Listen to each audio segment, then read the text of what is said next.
तावत्प्रयासम्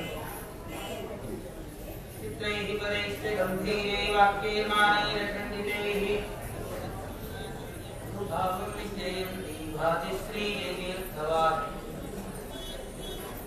आले भरति सुरद्रुः चिन्तामणदपियाशनीदात पश्यति सकलमभीष्टं दर्शनमात्रात् श्रीपादरान्मुनिः अर्थिकल्पितकल्पोऽयं प्रत्यर्थिगजकेसरी व्यासतीर्थगुरुर्भूयात् पुष्पनिष्ठार्थसिद्धये तपो विद्याविरत्यायै सत्कुलौघाकरानहम् आदिराजगुरुं वन्दे हयग्रीवदयाश्रयान् प्रणवत्कामधेनुं च वयत्सुरतरूपमं श्रीभावबोधकृत्पादचिन्तामणिमुपास्महे वन्दारुकल्पतरवे वादिकैरवभारवे श्रीरामचन्द्रगुरवे नमः कारुण्यसिन्धवे अज्ञानतिमिरच्छेदं बुद्धिसम्पत्प्रदायकम् विज्ञानं विमलं शान्तं विजयाक्षरं भजे आगतादिकालिज्ञम् आगमार्थविशारदं यागभोगसमायुक्तं भागण्णायगुरुं भजे जगज्येष्ठविभाकारं जगदीशपदाश्रयं जगतीकरविख्यातं जगन्नाथगुरुं भजे आपादमौलिपर्यन्तं गुरूणामाकृतिं स्मरेत् येन विघ्नाः प्रणश्यन्ति सिद्ध्यन्त्यमूलकाः जन्माद्यस्य हितोऽन्वयादितरतश्चार्थेषु अभिघ्नस्वराट् तेने ब्रह्महृदाय आदिकवये मुह्यन्ति यं सूरयः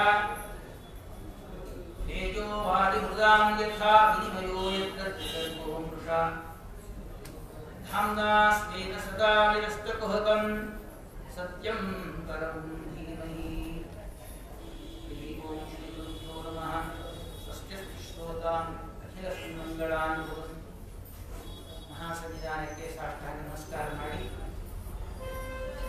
ಇಲ್ಲಿ ಆಗಮಿಸಿರುವ ಸಕಲ ಸಂದೇಶನವರಿಗೆ ಹೃತ್ಪೂರ್ವಕ ಅಭಿವಂದನೆ ಸಲ್ಲಿಸಿ ಈ ಮಹಾಜ್ಞಾನ ಯಜ್ಞಕ್ಕೆ ಶ್ರೀಮದ್ ಭಾಗವತ್ ಮಹಾಯಜ್ಞದಲ್ಲಿ ತೃತೀಯ ಸ್ಕಂದವನ್ನು ಪ್ರಾರಂಭ ಮಾಡುವುದಕ್ಕೆ ನನಗೆ ಅನುಮತಿ ಕೊಟ್ಟಿದ್ದಾರೆ. ಶ್ರೀಮದ್ ಭಾಗವತದ ಒಂದು ವೈಶಿಷ್ಟ್ಯ ಏನಂದ್ರೆ, ನಮ್ಮ ಈ ರಾಘವೇಂದ್ರ ಸ್ವಾಮಿ ಸನ್ನಿಧಾನದಲ್ಲಿ 5,76,000 ಭಗವಂತನ ರೂಪನ ದರ್ಶನ ಮಾಡಿಕೊಡ್ತಾ ಇದ್ದಾರೆ ನಮಗೆ. ಶ್ರೀಮದ್ ಭಾಗವತ ಶ್ರವಣ, ಶ್ರೀಮದ್ ಭಾಗವತ ಪ್ರವಚನ, ರಾಮಾಯಣ ಅಂದ್ರೆ ಒಂದೊಂದು ಅಕ್ಷರದಲ್ಲಿ ಒಂದೊಂದು ಭಗವಂತನ ರೂಪಗಳು ಪ್ರಾದುರ್ಭೂತವಾಗ್ತಾ ಇರುತ್ತೆ. ತಾಪತ್ರಯೋನ್ಮೂಲನಂ ಅಂತ ಹೇಳ್ತಾ ಇದ್ದಾರೆ, ಸ್ಟೇಟ್ಮೆಂಟ್ ಕೊಡ್ತಾ ಇದ್ದಾರೆ. ಇಲ್ಲಿ ಶ್ರೀಮದ್ ಭಾಗವತ ಯಾರಾದ್ರೆ ಶ್ರವಣ ಮಾಡ್ತಾರೋ, ಯಾರಾದ್ರೆ ಪ್ರವಚನ ಮಾಡ್ತಾರೋ, ತಾಪತ್ರಯ ಆದಿ ಭೌತಿಕ, ಆದಿ ದೈವಿಕ, ಆಧ್ಯಾತ್ಮಿಕವಾಗಿರತಕ್ಕಂತಹ ತಾಪತ್ರಯಗಳು ಸಮೂಲವಾಗಿ ನಾಶವಾಗುತ್ತೆ ಅಂತ ಹೇಳಿದ್ರು. ಅರ್ಥ ಹೇಗೆ ಪರಿಹಾರ ಆಗುತ್ತೆ, ಹೇಗೆ ನಾಶ ಆಗುತ್ತೆ ಅಂದ್ರೆ, ಆ ಶಬ್ದಗಳಿಂದ ಬರತಕ್ಕಂತ ಭಗವಂತನ ರೂಪಗಳು ನಿರ್ಮೂಲವಾಗಿ ನಾಶ ಮಾಡ್ತಾರೆ. 2 ಸ್ಕಂದ ವಿದ್ವಾಂಸರು ಅನುವಾದ ಮಾಡಿದ್ದಾರೆ. 3ನೇ ಸ್ಕಂದದಲ್ಲಿ ನಾವು ಪ್ರವೇಶ ಮಾಡ್ತಾ ಇದ್ದೇವೆ. ನಾವು ಪೀಠಿಕಾ ಅಂತ ಹೇಳ್ತಾರೆ ಶಾಸ್ತ್ರ ಪ್ರಕ್ರಿಯೆಯಲ್ಲಿ. ಈ ತೃತೀಯ ಸ್ಕಂದಕ್ಕೆ ಪೂರ್ವ ಪೀಠಿಕಾ ಏನು ಅಂತ ಕೇಳ್ತಾ ಇದ್ದಾರೆ. ಇಲ್ಲಿ ಪ್ರಶ್ನೆ ಮಾಡಿಕೊಂಡಾಗ ಶ್ರೀಮದ್ ಭಾಗವತ ಶ್ರೀಮದ್ ಮಹಾಭಾರತದಲ್ಲಿ ಬರತಕ್ಕಂಥ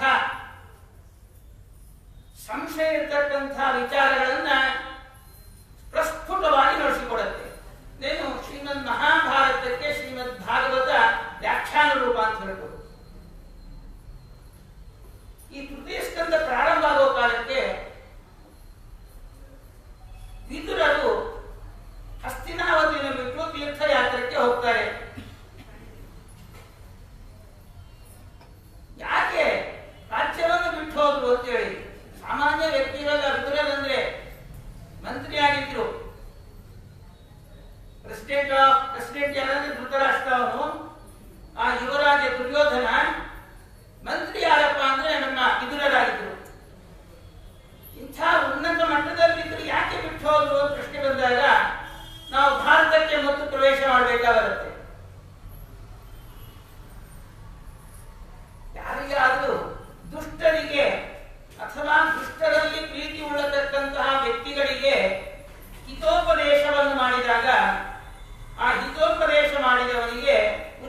ಯುದ್ಧದಲ್ಲಿ ಪಾಂಡವರನ್ನ ಬಾಣಾವತಕ್ಕೆ ಕಳಿಸಿ ಅರಗಿನ ಮನೆಯಲ್ಲಿ ಅವರನ್ನ ಸುಟ್ಟಾಕ್ಬೇಕು, ಸಜೀವವಾಗಿ ಸುಟ್ಟಾಕ್ಬೇಕು ಅಂತೇಳಿ ಒಂದು ತಂತ್ರ. ಅದು ನಡೆದಿಲ್ಲ. ಆದ ನಂತರದಲ್ಲಿ ಜೂಜಾಟದಲ್ಲಿ ಸೋಲಿಸಬೇಕು ಅಂತೇಳಿ ಮತ್ತು ಇನ್ನೊಂದು ಕುತಂತ್ರ. ಭಗವಂತನ ಸಂಕಲ್ಪ ಆಯಿತು, ಅದು ಸರಿ ಹೋಯಿತು. ಒಂದು ಕುತಂತ್ರ ನಡೆದಿಲ್ಲ, ಮತ್ತೊಂದು ಕುತಂತ್ರ ಆಯಿತು ಅಂತ ಅರ್ಥ ಏನಲ್ಲಿ? ಅಲ್ಲಿ ಭಗವಂತನ ಸಂಕಲ್ಪ ಆಗಿಲ್ಲ, ಕೃಷ್ಣನ ಸಂಕಲ್ಪಕ್ಕೆ ಬಂದಿಲ್ಲ, ಇಲ್ಲಿ ಕೃಷ್ಣನ ಸಂಕಲ್ಪಕ್ಕೆ ಬಂತು. ಆ ಜೂಜಾಟದಲ್ಲಿ ಸಮಸ್ತವನ್ನೂ ಕಳ್ಕೊಂಡ್ರು ಪಾಂಡವರು. ದ್ರೌಪದಿಯನ್ನೂ ಕಳ್ಕೊಂಡ್ರು. ಬರೇ ನಾವು ದ್ರೌಪದಿ ಶಬ್ದವನ್ನು ನೋಡಬಾರದು, ದ್ರೌಪದಿಯ ಆಕೃತಿಯನ್ನು ನೋಡಬಾರದು. ದ್ರೌಪದಿ ಅಂದಾಗ ಜ್ಞಾನಕ್ಕೆ ಪ್ರತೀಕ ಆಗಿ, ವೇದಗಳಿಗೆ ಶಾಸ್ತ್ರಗಳಿಗೆ ಅಭಿಮಾನಿ ದೇವತೆ. ಆಕೆಯನ್ನು ಕಳ್ಕೊಂಡ್ರು. ಯಾಕೆ ಆಕೆಯನ್ನು ಕಳ್ಕೊಂಡು ಪ್ರಶ್ನೆ ಬಂತಲ್ಲಿ. ಪೂರ್ವಪೀಠಿಕೆ ಬಹಳ ಮುಖ್ಯವಾಗಿದೆ ತೃತೀಯ ಸ್ಕಂದದಲ್ಲಿ. ಯಾಕೆ ದ್ರೌಪದಿಯನ್ನು ಕಳ್ಕೊಂಡ? ಧರ್ಮರಾಜರು ವೇದ ವಿಹಿತವಾದಂತಹ ಕರ್ಮಗಳು ಮಾಡಿದ್ರೆ ದ್ರೌಪದಿ ದೇವರ ಮನೆಗೆ ಬರ್ತಾರೆ. ವೇದ ನಿಷಿದ್ಧವಾದ ಕರ್ಮ ಈ ದೇಹದಿಂದ ಆದಾಗ ದ್ರೌಪದಿ ದೇವರು ಹೊರಟು. ನಫಲಾಂಗಂ ಭಕ್ಷಿತ ಅಂತ ಹೇಳಿದಾಗ ವೇದ ನಿಷಿದ್ಧವಾದಂತಹ ಪದಾರ್ಥ ತಿನ್ನಬೇಡ ಅಂತ ಹೇಳ್ತಾ ಇದೆ. ಅದರಂತೆ ವೇದ ನಿಷಿದ್ಧವಾದಂತಹ ಒಂದು ಆಟ ಅಂದ್ರೆ ಜೂಜಾಟ. ಯಾರಾದ್ರೆ ಜೂಜಾಟ ಆಡ್ತಾರೋ, ವೇದ ನಿಷಿದ್ಧವಾದ ಕರ್ಮಗಳನ್ನು ಯಾರಾದ್ರೆ ಆಚರಣೆ ಮಾಡ್ತಾರೋ ಅವರಿಂದ ವೇದದ ಜ್ಞಾನ, ಶಾಸ್ತ್ರ ಜ್ಞಾನ ಹೊರಟೋಗುತ್ತೆ. ಸರಿ ಹೋಗ್ಲಿ, ಅವು ಯಾಕೆ ಅವಮಾನ ಆಗ್ಬೇಕಾಯ್ತು? ಅಷ್ಟೇ ಬಂತು. ಧರ್ಮರಾಜನಿಂದ ಹೋಗಿ ಪರವಾಗಿಲ್ಲ, ಅವಮಾನ ಯಾಕಾಯ್ತು ಹೇಳ್ತಾ ಇದ್ದಾರೆ. ಯಾವಾಗಲೇ ದುಷ್ಟವಾದ ವೇದ ನಿಷಿದ್ಧವಾದ ಕರ್ಮಗಳು ನಡೆಯುತ್ತೋ ಅಲ್ಲಿ ನಮ್ಮಿಂದ ಶಾಸ್ತ್ರಕ್ಕೆ ಅವಮಾನ ಆಗತ್ತೆ. ಈಗ ಅವಮಾನ ಆಗ್ತಾ ಇದ್ರು ಕೂಡ ಯಾರೂ ಕೂಡ ಸಭೆಯಲ್ಲಿ ತಡೆಗಟ್ಟಿಲ್ಲ. ನೀವು ತಪ್ಪು ಮಾಡ್ತಾ ಇದ್ದೀರಿ ಯಾರು ಹೇಳಿದ್ದಲ್ಲಿ. ಆ ವಂಶಕ್ಕೆ ದೊಡ್ಡವರು ಭೀಷ್ಮಾಚಾರ್ಯರು, ಅವರು ಸುಮ್ಮನೆ ಕೂತ್ಕೊಂಡ್ರು. ದ್ರೋಣಾಚಾರ್ಯರು ಗುರುಗಳವರು ಸುಮ್ಮನೆ ಇದ್ರು. ಇತರರು ಮಾತ್ರ ಹೇಳಿದ್ರು ಅವಾಗೆ. ಅಷ್ಟೇ ಅಲ್ಲ, ಅದೂ ಬಿಟ್ಬಿಟ್ರು. ಹೀಗೆ ಒಂದೊಂದು ಹಂತದೆಲ್ಲ ಆಯಿತು. ವನವಾಸ, ಅಜ್ಞಾತವಾಸವಾಯಿತು. ರಾಜ್ಯವನ್ನು ಕೊಡಿ ಅಂತ ಕೇಳಿದಾಗ ಆ ರಾಜ್ಯವನ್ನು ಕೊಟ್ಟಿಲ್ಲ. ಸಂಧಾನಕ್ಕೆ ಕೃಷ್ಣ ಬಂದ. ಕೃಷ್ಣ ಬಂದರೂ ಕೂಡ ಕೃಷ್ಣ ಹೇಳ್ತಾ ಇದ್ದಾನೆ, ಏ ಧೃತರಾಷ್ಟ್ರ, ಈ ಯುದ್ಧವನ್ನು ನಾವು ಯುದ್ಧದಿಂದ ಆಗುವ ಅನಾಹುತವನ್ನು ನಾವು ನಿಲ್ಲಿಸಬಹುದು. ನೀನು ಮನಸ್ಸು ಮಾಡಿದ್ರೆ, ನಾನು ಮನಸ್ಸು ಮಾಡಿದೆ. ನೋಡಿ ಪದಪ್ರಯೋಗ ನೋಡಿ. ನೀನು ಮನಸ್ಸು ಮಾಡಿದೆ, ನಾನು ಮನಸ್ಸು ಮಾಡಿದೆ, ಯುದ್ಧದ ಅನಾಹುತವನ್ನು ನಿಲ್ಲಿಸಬಹುದು.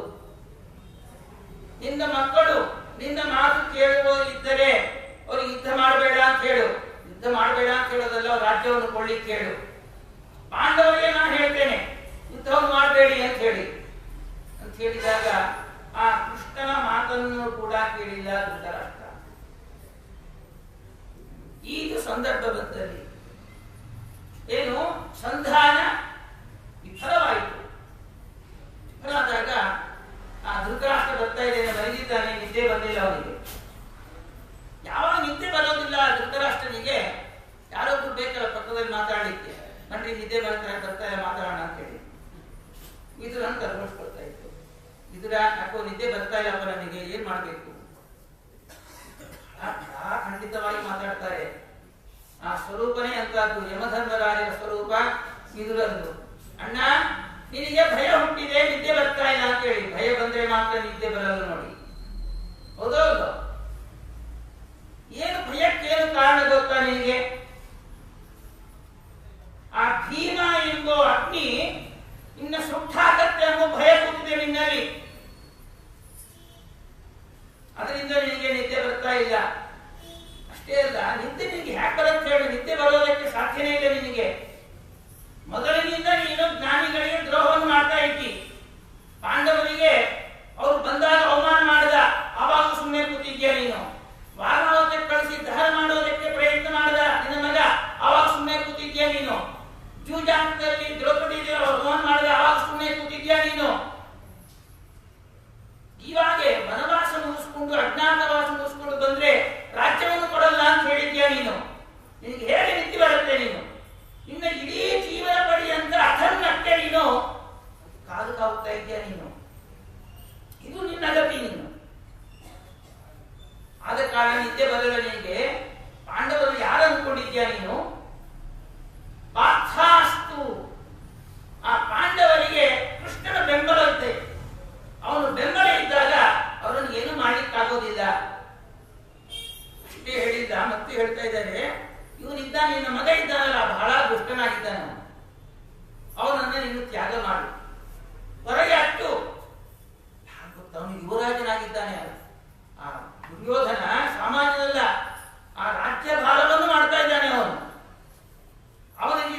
ಧೃತರಾಷ್ಟ್ರನಿಗೆ, ಆ ದುರ್ಯೋಧನ ಎಲ್ಲರೂ ಕೂತಿದ್ದಾರೆ, ನೀನು ಬಹಳ ದುಷ್ಟವಾದ ಕೆಲಸ ಮಾಡ್ತಾ ಇದ್ದ ನೀನು. ಅಷ್ಟೇ ಅಲ್ಲ, ತ್ಯಜ ಅಶು ಅಥೈನಂ ಕುಲನಾಶಕಂ ಕುಲ ಕೌಶಲಾಯ, ನೀನು ಇಚ್ಚಿ ನೋಡು, ನಿನ್ನ ಕುಲವನ್ನು ನಾಶ ಮಾಡ್ತಾ ಇದ್ದಾನೆ ಇವನು. ಈ ನಿನ್ನ ಮಗನ ಹೊರಗೆ ಹಾಕು ಅಂತ ಹೇಳುದು. ಯಾರಿಗನ್ನ ತಾಕತ್ತಿದೆ ನಮಗೆ? ಒಬ್ಬರು ಮನೆಗೆ ಹೋಗಿ ನಿನ್ನ ಮಗನ ಹೊರಗೆ ಹಾಕು ಅಂತ ಹೇಳಿ ತಾಕತ್ತಿದೆ ನಮಗೆ? ಸಾಧ್ಯನೇ ಇಲ್ಲ. ಅದು ನಮ್ಮ ವಿದುರ ನೋಡಿ ನಾವು ಕರಿಬೇಕ್ರಿ, ಇದೇ ವಿದುರ ನೀತಿ ಅಂತ ಹೇಳ್ತಾರೆ. ಭಾರತ ಭಾಗವತ ಕೇಳೋದು ಮುಖ್ಯ ಅಲ್ಲ, ಆ ಪಾತ್ರಗಳಲ್ಲಿ ಏನು ಸಂದೇಶ ಸಿಗ್ತಾ ಇದೆ ನಿಮಗೆ ಅಂತ ಹೇಳಿ. ಹೊಡೆದಾಟ ಬಡದಾಟ ಅಲ್ಲ ಶ್ರೀಮದ್ ಭಾಗವತ. ಭಾರತ ಅನ್ನೋದು ಪಾಂಡವರ, ಜ್ಞಾನಿಗಳ, ದುಷ್ಟರ ಒಂದು ಸಂವಾದ ರೂಪವಾದಂತಹ, ಸಂದೇಶ ರೂಪವಾಗಿರ್ತಕ್ಕಂತಹ ಒಂದು ಘಟ್ಟಗಳೆಲ್ಲ ಕೂಡ ಸಿಟ್ಟು ಬಂದು ಸುಮ್ಮನೆ ಕೂತ್ಬಿಟ್ಟ. ಇವನೇನೋ ಸುಮ್ಮನೆ ಕೂತ ಧೃತರಾಷ್ಟ್ರ, ಆದ್ರೆ ಇವ್ರು 4 ಜನ ಇದ್ದಾರಲ್ಲ, ಅವರು ಹೇಳ್ತಾ ಇದ್ದಾರಂತೆ, ಇವನು ಇದ್ದಾನಲ್ಲ ಚಿಕ್ಕಪ್ಪ ಅಂತ ಒಪ್ಪಡ್ತೀವಿ, ಅವನಿಗೆ ಇಷ್ಟ ಇಲ್ಲ ದುರ್ಯೋಧನಿಗೆ. ನಿಜವಾಗಲೂ ಆ ಭಾರತದ ಒಂದು ಯುದ್ಧದ ಕಾಲದಲ್ಲಿ, ಆ ದ್ವಾಪರ ಯುಗದಲ್ಲಿ ಜ್ಞಾನಿಗಳಲ್ಲಿ ಮಹಾಶ್ರೇಷ್ಠ ಜ್ಞಾನಿಗಳಂದ್ರೆ ಮೊಟ್ಟ ಮೊದಲು ಯಾರಂದ್ರೆ ವಿದುರರು, ಅನಂತರದಲ್ಲಿ ಭೀಷ್ಮಾಚಾರ್ಯರು, ಜಿನಾಂಗ ಮನಸ್ಸು ಭೀಷ್ಮಾಚಾರ್ಯರು, ಧರ್ಮರಾಜನ ವಂಶ ನಮ್ಮ ವಿದುರರು. ಬಹಳ ಅಜಗಜಾಂತರ ವ್ಯತ್ಯಾಸ ಉಂಟು. ಆದರೂ ಕೂಡ ದುಷ್ಟರ ಒಂದು ಕಾಲದಲ್ಲಿ ಯಾರಿಗೆ ಜ್ಞಾನಿಗಳಿಗೆ ಎಷ್ಟು ಸ್ಥಾನಮಾನ ಸಿಗಬೇಕು ಅಷ್ಟು ಸ್ಥಾನಮಾನ ಸಿಗೋದಿಲ್ಲ. ಇವಾಗಿದ್ದಂತೆ ಏನಾಯ್ತು ಹೇಳ್ತಾ ಇದ್ದಾರಂತೆ, ಇವನು ಇದ್ದಾನಲ್ಲ, ಇವನು ಈ ದಾಸಿ ಪುತ್ರ, ಹೇಳೋದು ನೋಡಿ, ಆ ಪದ ಪ್ರಯೋಗ ನೋಡಿ, ಇವನು ದಾಸಿ ಪುತ್ರನಾಗಿದ್ದಾನೆ.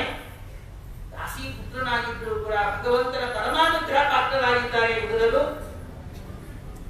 ಇವನ್ನ ಹೊರಗೆ ಹಾಕಿ, ಇವನ್ನ ಪುರ ಬಹಿಷ್ಕಾರ ಮಾಡಿ ಇವನ್ನ ಅಂತ ಹೇಳ್ತಾ ಇದ್ದಾರೆ. ನೋಡುದ್ರಂತೆ ಜ್ಞಾನಿಗಳು, ಇನ್ನ ಇಲ್ಲಿ ನಾವು ಇರ್ತಕ್ಕಂಥದ್ದಲ್ಲ ಅಂತ ಹೇಳಿ. ಯಾವಾಗಾದ್ರೆ ಕೃಷ್ಣನ ಸಂಧಾನವೂ ವಿಫಲವಾಯಿತು, ಅದು ಭಗವಂತನ ಸಂಕಲ್ಪ. ಆದ್ರೆ ಆ ಸಂಕಲ್ಪ ಯಾಕೆ ಅಂದ್ರೆ ಇವರೆಲ್ಲ ಕೂಡ ದಮನ ಮಾಡುವುದಕ್ಕಾಗಿ. ನಾನೀಗ ಒಂದು ಹಸ್ತಿನಾವತಿ ಇರಲ್ಲ ಅಂತೇಳಿ ಹೊರಗೆ ಬಂದ್ಬಿಟ್ಟು, ಆ ಬರುವ ಕಾಲಕ್ಕೆ ಅವರ ಮಾನಸಿಕ ಸ್ಥಿತಿ ಹೇಗಿದೆ ಅಂತ ಹೇಳ್ತಾ ಇದ್ದಾರೆ ಶಾಸ್ತ್ರಕಾರರು. ನಮ್ಗೆ ಯಾರನ್ನ ಅವಮಾನ ಮಾಡ್ಬಿಟ್ರೆ ಕೂಡಲೇ ಮಠದಲ್ಲಿ ಗೊತ್ತಾಗ್ಬಿಡತ್ತೆ ಬಿಪಿ ಒಂದು ಎಷ್ಟು ಹೊರಟೋಗ್ಬಿಟ್ಟಿದೆ ಅಂತೇಳಿ, ಇನ್ನು ಅಬ್ನಾರ್ಮಲ್ ಬಿಪಿ ಆಗೋಗ್ಬಿಟ್ಟಿದೆ, ಏನಾಗುತ್ತೋ ಅಂತ ಹೇಳಿ ಗೊತ್ತಾಗುತ್ತೆ. ಆನಂದವಾಗಿದ್ದರಂತೆ, ಇದು ಭಗವಂತನ ಸಂಕಲ್ಪ ನಡೀತಾ ಇದೆ ಅಂತ ಯೋಚನೆ ಮಾಡಿದಂತೆ. ಅದೇ ಜ್ಞಾನಿಗಳ ಮಾನಸಿಕವಾದಂತಹ ಸ್ಥಿತಿ. ಸ್ಥಿತಪ್ರಜ್ಞರು ಹೇಗಿದ್ದಾರೆ ಅಂದ್ರೆ, ದುಃಖ ಆದ್ರೂ ರಿಯಾಕ್ಷನ್ ಇಲ್ಲ, ಆನಂದ ಬಂದ್ರೂ ರಿಯಾಕ್ಷನ್ ಇಲ್ಲ. ಏನಲ್ಲಿ ಪ್ರತಿಕ್ರಿಯೆ ಅಂದ್ರೆ ಭಗವಂತನ ಸಂಕಲ್ಪ, ನಾನು ತೀರ್ಥಯಾತ್ರೆ ಹೋಗ್ಬೇಕು ಅಂತ ಹೇಳಿ ಯೋಚನೆ ಮಾಡ. ಅಲ್ಲಿಂದ ತೀರ್ಥಯಾತ್ರೆಗೆ ಹೊರಟು ವಿದುರರು. ಹೊರಟಾಗ ಏನಾಯ್ತು ಅಲ್ಲಿ ಹೇಳ್ತಾರೆ, ಕಾಲೇನ ತಾವತು ಯಮುನಾಂ ಉಪೇತ್ಯ ತತ್ರ ಉದ್ಧವಂ ಭಾಗವತಂ ದದರ್ಶ. ಇದು ಬೇಕಾಗಿತ್ತು. ಎಲ್ಲಾದ್ರೂ ನಮಗೆ ಪ್ರತಿಕೂಲವಾದ ವಾತಾವರಣ ಬಂದಾಗ, ಜ್ಞಾನಿಗಳಿಗೆ ದುಷ್ಟ ಕಾಲ ಬಂದಾಗ ಆ ಸ್ಥಳದಲ್ಲಿ ನಾವಿರಬಾರದು. ಏನು ಮಾಡಬೇಕಲ್ಲಿ? ಇನ್ನೊಬ್ಬ ಭಾಗವತರನ್ನು ಆಶ್ರಯ ಮಾಡಬೇಕು ಅಂತ. ಇದು ನನಗೆ ಬೇಡ ಅಂತ ಹೇಳ್ಬಿಟ್ಟು ಕೊಟ್ಟಿದ್ದಾರೆ. ಅಲ್ಲಿ ಏನ್ ಮಾಡಬೇಕು? ತೀರ್ಥಯಾತ್ರೆಗೆ ಹೊರಟಿದ್ದಾರೆ. ಯಾಕೆ ತೀರ್ಥಯಾತ್ರೆ ಹೊರಟಿದ್ದಾರೆ ಅಂದ್ರೆ, ಇವರ ಸಂಪರ್ಕ ಆಗಿತ್ತಲ್ಲ, ಆ ಪ್ರಾರಬ್ಧ ಕಳೆದುಕೊಳ್ಳಿ, ದುಷ್ಟರ ಸಹವಾಸ ಆಗಿತ್ತು, ಬೇಡ ಅಂತ ಹೇಳಿ ತೀರ್ಥಯಾತ್ರೆ ಹೊರಟಿದ್ದಾರೆ. ನೋಡಿ, ನಾವು ಒಂದು ಒಳ್ಳೆ ಕೆಲಸ ಮಾಡ್ಲಿಕ್ಕೆ ಹೊರಟಾಗ ಭಾಗವಂತ ಎಲ್ಲರ ಸಂಘಟನೆ ಮಾಡ್ತಾ ಇದ್ದಾನೆ. ಕಾಲೇನ ತಾವತ್ತು ಯಮುನಾ ಉಪೇತ್ಯ. ಆ ಕಾಲದಲ್ಲಿ ಯಮುನಾ ನದಿ ತೀರಕ್ಕೆ ಹೋಗಿದ್ದಾರೆ. ಅಲ್ಲಿ ತತ್ರ ಉದ್ಧವಂ ಭಾಗವತಂ ಸದರ್ಶ. ಉದ್ಧವರನ್ನ ದರ್ಶನ ಆಯಿತು. ಉದ್ಧವರ ಒಂದು ವ್ಯಕ್ತಿತ್ವ ನೋಡಿದಾಗ ರೋಚಕವಾಗುತ್ತೆ ನಮ್ಮ ದೇಹ ಎಲ್ಲ ಕೂಡ. 5 ವರ್ಷದ ಬಾಲಕ ತಾಯಿ ಹಾಲು ಕುಡಿಬಾಪ ಉದ್ಧವ ಅಂತ ಕರಿತಾ ಇದ್ರೆ, ಬೇಡ ನಾನು ಪೂಜೆ ಮಾಡ್ತೇನೆ ಅಂತೇಳಿ ದಶಾವತಾರ ಪ್ರತಿಮೆ ಇಟ್ಕೊಂಡು ಪೂಜೆ ಮಾಡ್ತಾ ಇದ್ರಂತೆ ಮಹಾನುಭಾವರು. ನಮ್ಮ ಮಕ್ಕಳು ಇವಾಗಿ ಬರೀ ಸೆಲ್ ಇಟ್ಕೊಂಡಿರ್ತಾರೆ ಅಷ್ಟೇ, ಅವರು ಸೆಲ್ಲದ ಆಟ ಆಡ್ತಾ ಇರ್ತಾರೆ. ಆ ಸೆಲ್ಲದ ಆಟ ಆಡೋ ಕಾಲಕ್ಕೆ ಏನು ತಾಯಿ ಊಟ ಮಾಡಿಸ್ತಾಳೋ ಕೂಡ ಗೊತ್ತಾಗೋದಿಲ್ಲ. ಬಹಳ ಬಹಳ ಸುಲಭವಾಗುತ್ತೆ ತಾಯಿಯಲ್ಲಿ ಇವಾಗ ಆ ಸೇರು ಕೊಡ್ತಾರೆ, ಊಟ ಮಾಡಿಬಿಡ್ತಾರೆ, 2 ನಿಮಿಷಕ್ಕೆ ಕೆಲಸ ಹೋಗೋದು. ನಮ್ಮ ಉದ್ಧವ್ ಏನಂದ್ರೆ ಬೇಡ ನಾವು ಪೂಜೆ ಮಾಡ್ತಾ ಅಂತ ಹೇಳ್ತಾ ಇದ್ರಂತೆ. ಅಂಥ ಜ್ಞಾನಿಗಳ ದರ್ಶನ, ಅಂಥ ಜ್ಞಾನಿಗಳ ಬಗ್ಗೆ ಒಂದು ಪರಿಚಯ ಅಂದ್ರೆ ಎಷ್ಟು ದೊಡ್ಡ ಭಾಗ್ಯ ಹೇಳಿದಾರಂತೆ. ನಮಗೆ ಉದ್ಧವರೇ ಕೃಷ್ಣನ ಸಂದೇಶವನ್ನು ಕೊಡಿ, ನನಗೆ ಅವನ ಉಪದೇಶ ಏನು ಮಾಡಿದ್ದಾನೆ ಹೇಳಿ ಅಂತ ಹೇಳ್ತಾ ಇದ್ದಾರಂತೆ. ನೋಡ್ತಾ ಇದ್ದಾರೆ, ಹೇ ವಿದುರ, ನಾನು ಈಗ ಉಪದೇಶ ಮಾಡಲಿಕ್ಕೆ ಸರಿಯಲ್ಲಪ್ಪ, ಕೃಷ್ಣನ ಆಜ್ಞೆ ಆಗಿದೆ, ಮೈತ್ರೇಯನಿಗೆ ಉಪದೇಶ ಮಾಡ್ತಾರೆ ಅಂತ ಹೇಳ್ತಾ ಇದ್ದಾರೆ. ಎಷ್ಟು ದೊಡ್ಡ ಭಾಗ್ಯ ನೋಡಿ. ಏನು ಸಂಘವಾಗಲಿ ಸಾಧು ಸಂಘವಾಗಲಿ, ಸಂಘದಿಂದ ಲಿಂಗ ದೇಹ ಭಂಗವಾಗಲಿ ಅಂತೇಳಿ ಅಲ್ಲಿಂದ ಹೊರಟಿದ್ದಾರೆ. ಪ್ರಶ್ನೆ ಮಾಡ್ತಾ ಇದ್ದಾರೆ. ಏನು ಪ್ರಶ್ನೆ ಅಂತ ಕೇಳೋರು, ನಾವು ಏನೇನೋ ಪ್ರಶ್ನೆಗಳು ಮಾಡ್ತಾ ಇದ್ವಿ ಯಾರನ್ನ ಜ್ಞಾನಿಗಳು ಬಂದಾಗ. ಈ ಜೀವರಾಶಿಗಳ ಕಷ್ಟಗಳನ್ನು ಪರಿಹಾರ ಮಾಡುವುದಕ್ಕೆ, ಪರಿಹಾರ ಆಗುವುದಕ್ಕೆ ಏನನ್ನು ಮಾಡಬೇಕು ಅಂತೇಳಿ. ಯಾರು ಕಷ್ಟದಲ್ಲಿದೆ ಹೇಳಿ? ಎಲ್ಲರೂ ಕಷ್ಟದಲ್ಲಿದ್ದಾರೆ. ಇವರೆಲ್ಲ ಕಷ್ಟಗಳ ಪರಿಹಾರ ಬೇಕಾದ್ರೆ ಏನು ಮಾಡಬೇಕು ಉದ್ಧವರೇ ಅಂತ ಹೇಳಿದಾಗ, ಈ ಪ್ರಶ್ನೆಗೆ ಉತ್ತರ ನನಗೆ ಗೊತ್ತು, ಆದ್ರೆ ಕೃಷ್ಣನ ಆಜ್ಞೆ ಆಗಿದೆ ನೀವು ಹೇಳಬೇಕು ಅಂತ ಹೇಳಿ ಮೈತ್ರೇಯರು ಹೇಳ್ತಾರೆ ಅಲ್ಲಿ ಹೋಗು ಅಂತ ಹೇಳ್ತಾ ಇದ್ದಾರೆ. ಆ ಪ್ರಶ್ನೆಗೆ ಉತ್ತರವೇ ಯಾವುದು ಅಂದ್ರೆ ಶ್ರೀಮದ್ ಭಾಗವತ. ಶ್ರೀಮದ್ ಭಾಗವತ ಪುರಾಣ ಇಲ್ಲಿಂದ ಪ್ರಾರಂಭ ಆಗುತ್ತೆ ನಿಮಗೆ. ಶ್ರೀಮದ್ ಭಾಗವತ ಪುರಾಣವೇ ಸಮಸ್ತ ಕಷ್ಟಗಳಿಗೆ ಪರಿಹಾರವಾಗಿದೆ. ಏನಿಲ್ಲಿ ಭಾಗವತ ಎಲ್ಲಿಂದ ಪ್ರಾರಂಭ ಆಗಿದೆ? ಜನ್ಮಾದ್ಯಸ್ಯ ಯತೋನ್ವಯಾತ್, ಜನ್ಮದಿಂದ ಪ್ರಾರಂಭ ಆಗಿದೆ. ಭಗವಂತನ ನಾವು ಕಾಣಬೇಕು, ಭಗವಂತನ ಗುಣಗಾನವನ್ನು ಮಾಡಬೇಕು. ಅವನು ಕಾಣ್ತಾ ಇಲ್ಲದಲ್ಲಿ ಒಂದು ವಸ್ತು ಕಂಡಾಗ ಆ ವಸ್ತು ಹೀಗಿದೆ ಅಂತ ಹೇಳ್ಬೋದು. ಭಗವಂತ ಕಾಣ್ತಾ ಇದ್ದಾನೆ ನಿಮಗೆ, ಭಗವಂತನ ಕಾಣ್ತಾ ಇದ್ರೆ ಒಂದು ರೀತಿ ಸಂಪರ್ಕ ಇರ್ಬೋದು, ಮಾತಾಡ್ಬೋದು. ಭಗವಂತ ಕಾಣ್ತಾ ಇಲ್ಲ. ಆದ್ರೆ ಕಾಣದಂತ ಭಗವಂತ ನೀವು ನೋಡಿದ್ದೀರೋ, ನೀವು ನೋಡಿದ್ದೀರೋ, ನಾನು ನೋಡಿದ್ದೀನೋ? ಯಾರು ಭಗವಂತನ ನೋಡಿಲ್ಲ. ಅವನ ಹಿಡಿಯುವ ಮಾರ್ಗ ಹೇಗೆ? ಪ್ರಶ್ನೆ ಬರುತ್ತೋ ಇಲ್ಲೋ? ಅದಕ್ಕೆ ಶಾಸ್ತ್ರಕಾರ ಹೇಳ್ತಾ ಇದ್ದಾರೆ, ಮೋಕ್ಷುಣ ಖಲು ವಿವಿಧ ಸಾಂಸಾರಿಕ ದುಃಖ ದರ್ಶನೇನ. ಏನು ಮಾಡ್ಬೇಕಂದ್ರೆ ಶಿವರಾಚಾರ್ಯ ಹೇಳ್ತಾರೆ, ಟೀಕಾರಾಯ ಹೇಳ್ತಾರೆ, ನಿನಗೆ ಮೋಕ್ಷ ಬೇಕು ಎನ್ನತಕ್ಕಂತ ಮಹಾ ವ್ಯಕ್ತಿ ಭಗವಂತನಿಂದ ಸೃಷ್ಟವಾದ ಜಗತ್ತನ್ನು ತಿಳಿದುಕೊಳ್ಳಬೇಕು. ಭಗವಂತ ಕಾಣ್ತಾ ಇಲ್ಲ, ಭಗವಂತನ ಕಾರ್ಯ ಕಾಣ್ತಾ ಇದೆ ನಿನಗೆ. ಅದೇ ನೋಡಿ, ಅದಕ್ಕೆ ಒಂದು ಭಗವಂತ ನಾವು ಕಾಣ್ತೀವಿ, ನಮ್ಮ ಕಾರ್ಯ ಒಂದು ಇರೋದಿಲ್ಲ. ಅದಕ್ಕೆ ನಾವು ಯಾರು ಬೇಡ ಅಂತ ಹೇಳ್ತಾ ಇದ್ದಾರೆ. ಅವನು ಕಾಣೋದಿಲ್ಲ, ಎಲ್ಲಿ ಹೆಜ್ಜೆ ಹೆಜ್ಜೆಗೆ ಅವನ ಕಾರ್ಯ ಕಾಣ್ತಾ ಇದೆ. ಹೌದು ಅಲ್ಲ ಹೇಳ್ತಾ ಇದ್ದಾರಂತೆ. ಅವನು ಕಾಣ್ತಾ ಇಲ್ಲ, ಅವನ ಕಾರ್ಯವನ್ನು ನಾವು ತಿಳಿದುಕೊಳ್ಳಿಕ್ಕೆ ಪ್ರಯತ್ನ ಮಾಡಬೇಕು. ಅವಶ್ಯಂ ಅವಗಂತವ್ಯಂ ಅಂತ ಹೇಳ್ತಾ ಇದ್ದಾರೆ. ಭಗವಂತನಿಂದ ಸೃಷ್ಟವಾದ ಈ ಜಗತ್ತನ್ನು ಯಾವ ರೀತಿ ಭಗವಂತ ತಿಳಿದುಕೊಳ್ಳಿಕ್ಕೆ ಪ್ರಯತ್ನ ಮಾಡ್ತೇವೋ ಅದರಂತೆ ಭಗವಂತನಿಂದ ಸೃಷ್ಟವಾದ ಈ ಜಗತ್ತನ್ನು ತಿಳಿದುಕೊಳ್ಳಬೇಕು. ಅದಕ್ಕೆ ಉತ್ತರ ಏನಂದ್ರೆ ಭಗವಂತನ ಸೃಷ್ಟಿಯನ್ನು ಹೇಳಿ, ಭಗವಂತನ ಸೃಷ್ಟಿ ಹೇಳಿ ಅಂತ ಕೇಳ್ತಾ ಇದ್ದಾರೆ. ಯಾವುದೇ ಒಂದು ಗ್ರಂಥ ಆಗ್ಬೇಕಾದ್ರೆ ಯಾವುದೇ ಒಂದು ಗ್ರಂಥ ತಗೊಳ್ಳಿ ನೀವು, ಭಗವಂತನ ಸೃಷ್ಟಿಯನ್ನು ಹೇಳಿ ಪ್ರಾರಂಭ ಮಾಡ್ತಾರೆ. ಜನ್ಮಾದ್ಯಸ್ಯ ಯತೋನ್ವಯಾತ್, ಯಾವುದೇ ಒಂದು ತಗೊಳ್ಳಿ ಹೇಳ್ತಾ ಇದೆ. ಇಲ್ಲಿ ಭಗವಂತನ ಸೃಷ್ಟಿಯನ್ನು ಹೇಳಿ ಅಂತ ಹೇಳ್ತಾ ಇದೆ. ಭಗವಂತ ಮೊಟ್ಟ ಮೊದಲು 10 ಸೃಷ್ಟಿಯನ್ನು ಮಾಡಿದ್ದಾರೆ. ಮಹತ್ತತ್ವ, ಅಹಂಕಾರ ತತ್ವ, ಪಂಚಭೂತಗಳು, ಪಂಚ ಜ್ಞಾನೇಂದ್ರಿಯ, ಪಂಚ ಕರ್ಮೇಂದ್ರಿಯ, ಅದರ ಜೊತೆಗೆ ಮೋಹ, ಮಹಾಮೋಹ, ತಮಸ್ಸು, ಅಂಧಕಾಮಿಷ್ಟು ಎಲ್ಲವನ್ನು ಸೃಷ್ಟಿ ಮಾಡಿದ್ದಾನೆ ಭಗವಂತ. ಸರಿ, ಇವೆಲ್ಲ ಮಾಡಿದ್ದೀನಿ, ಸರಿ ಹೋಯ್ತು, ಒಳ್ಳೇದಾಯಿತು. ಇದೆಲ್ಲ ಸೃಷ್ಟಿ ಮಾಡಬೇಕು ಭಗವಂತ.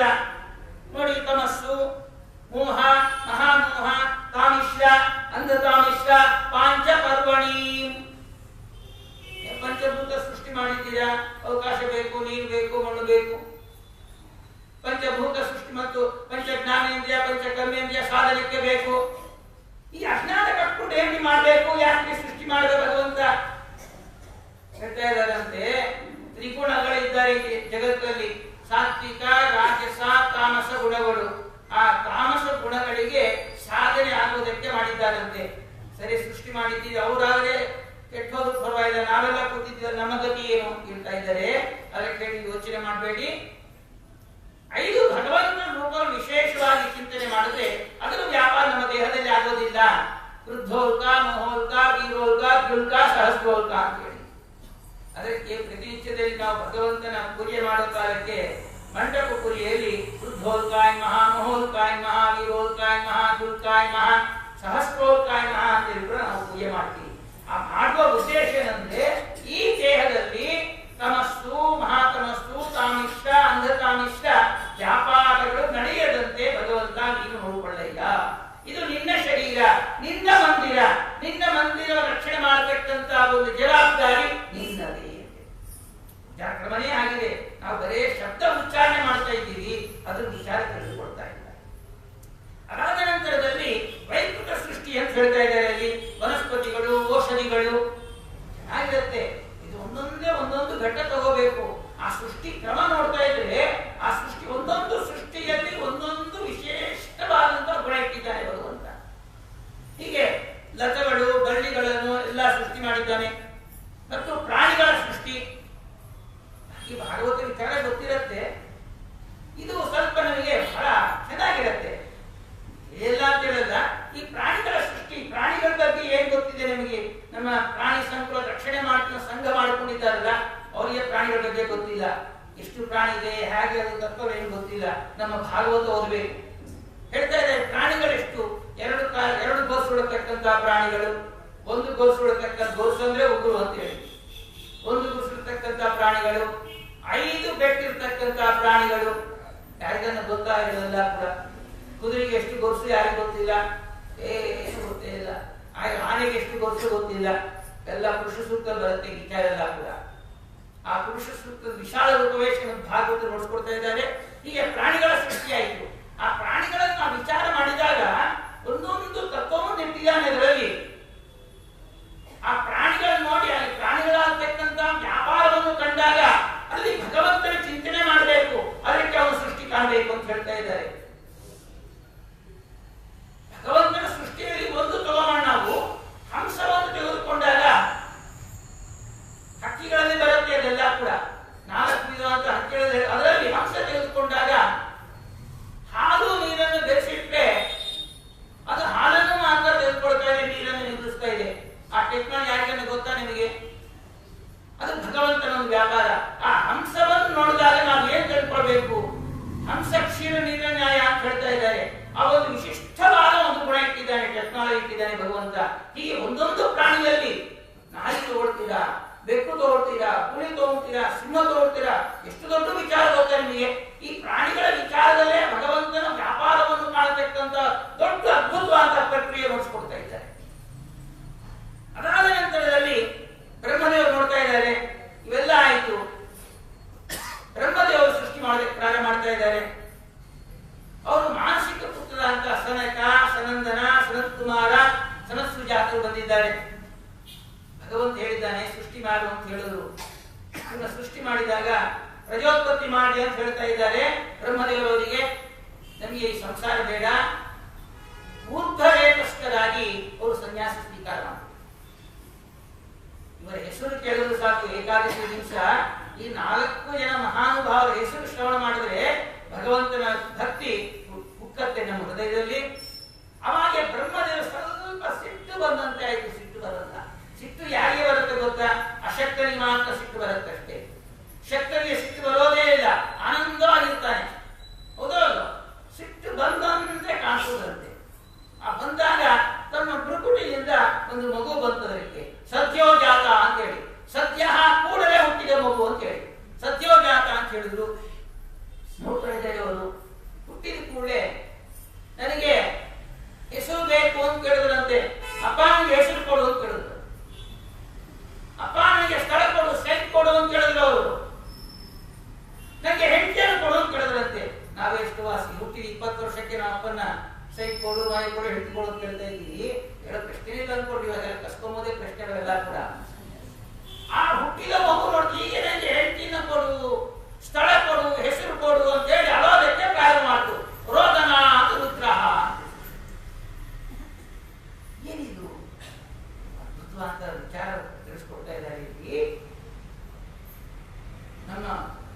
ಮಹಾವಾಗ್ದೇಶರು ಮಹಾರುದ್ರದೇವರು.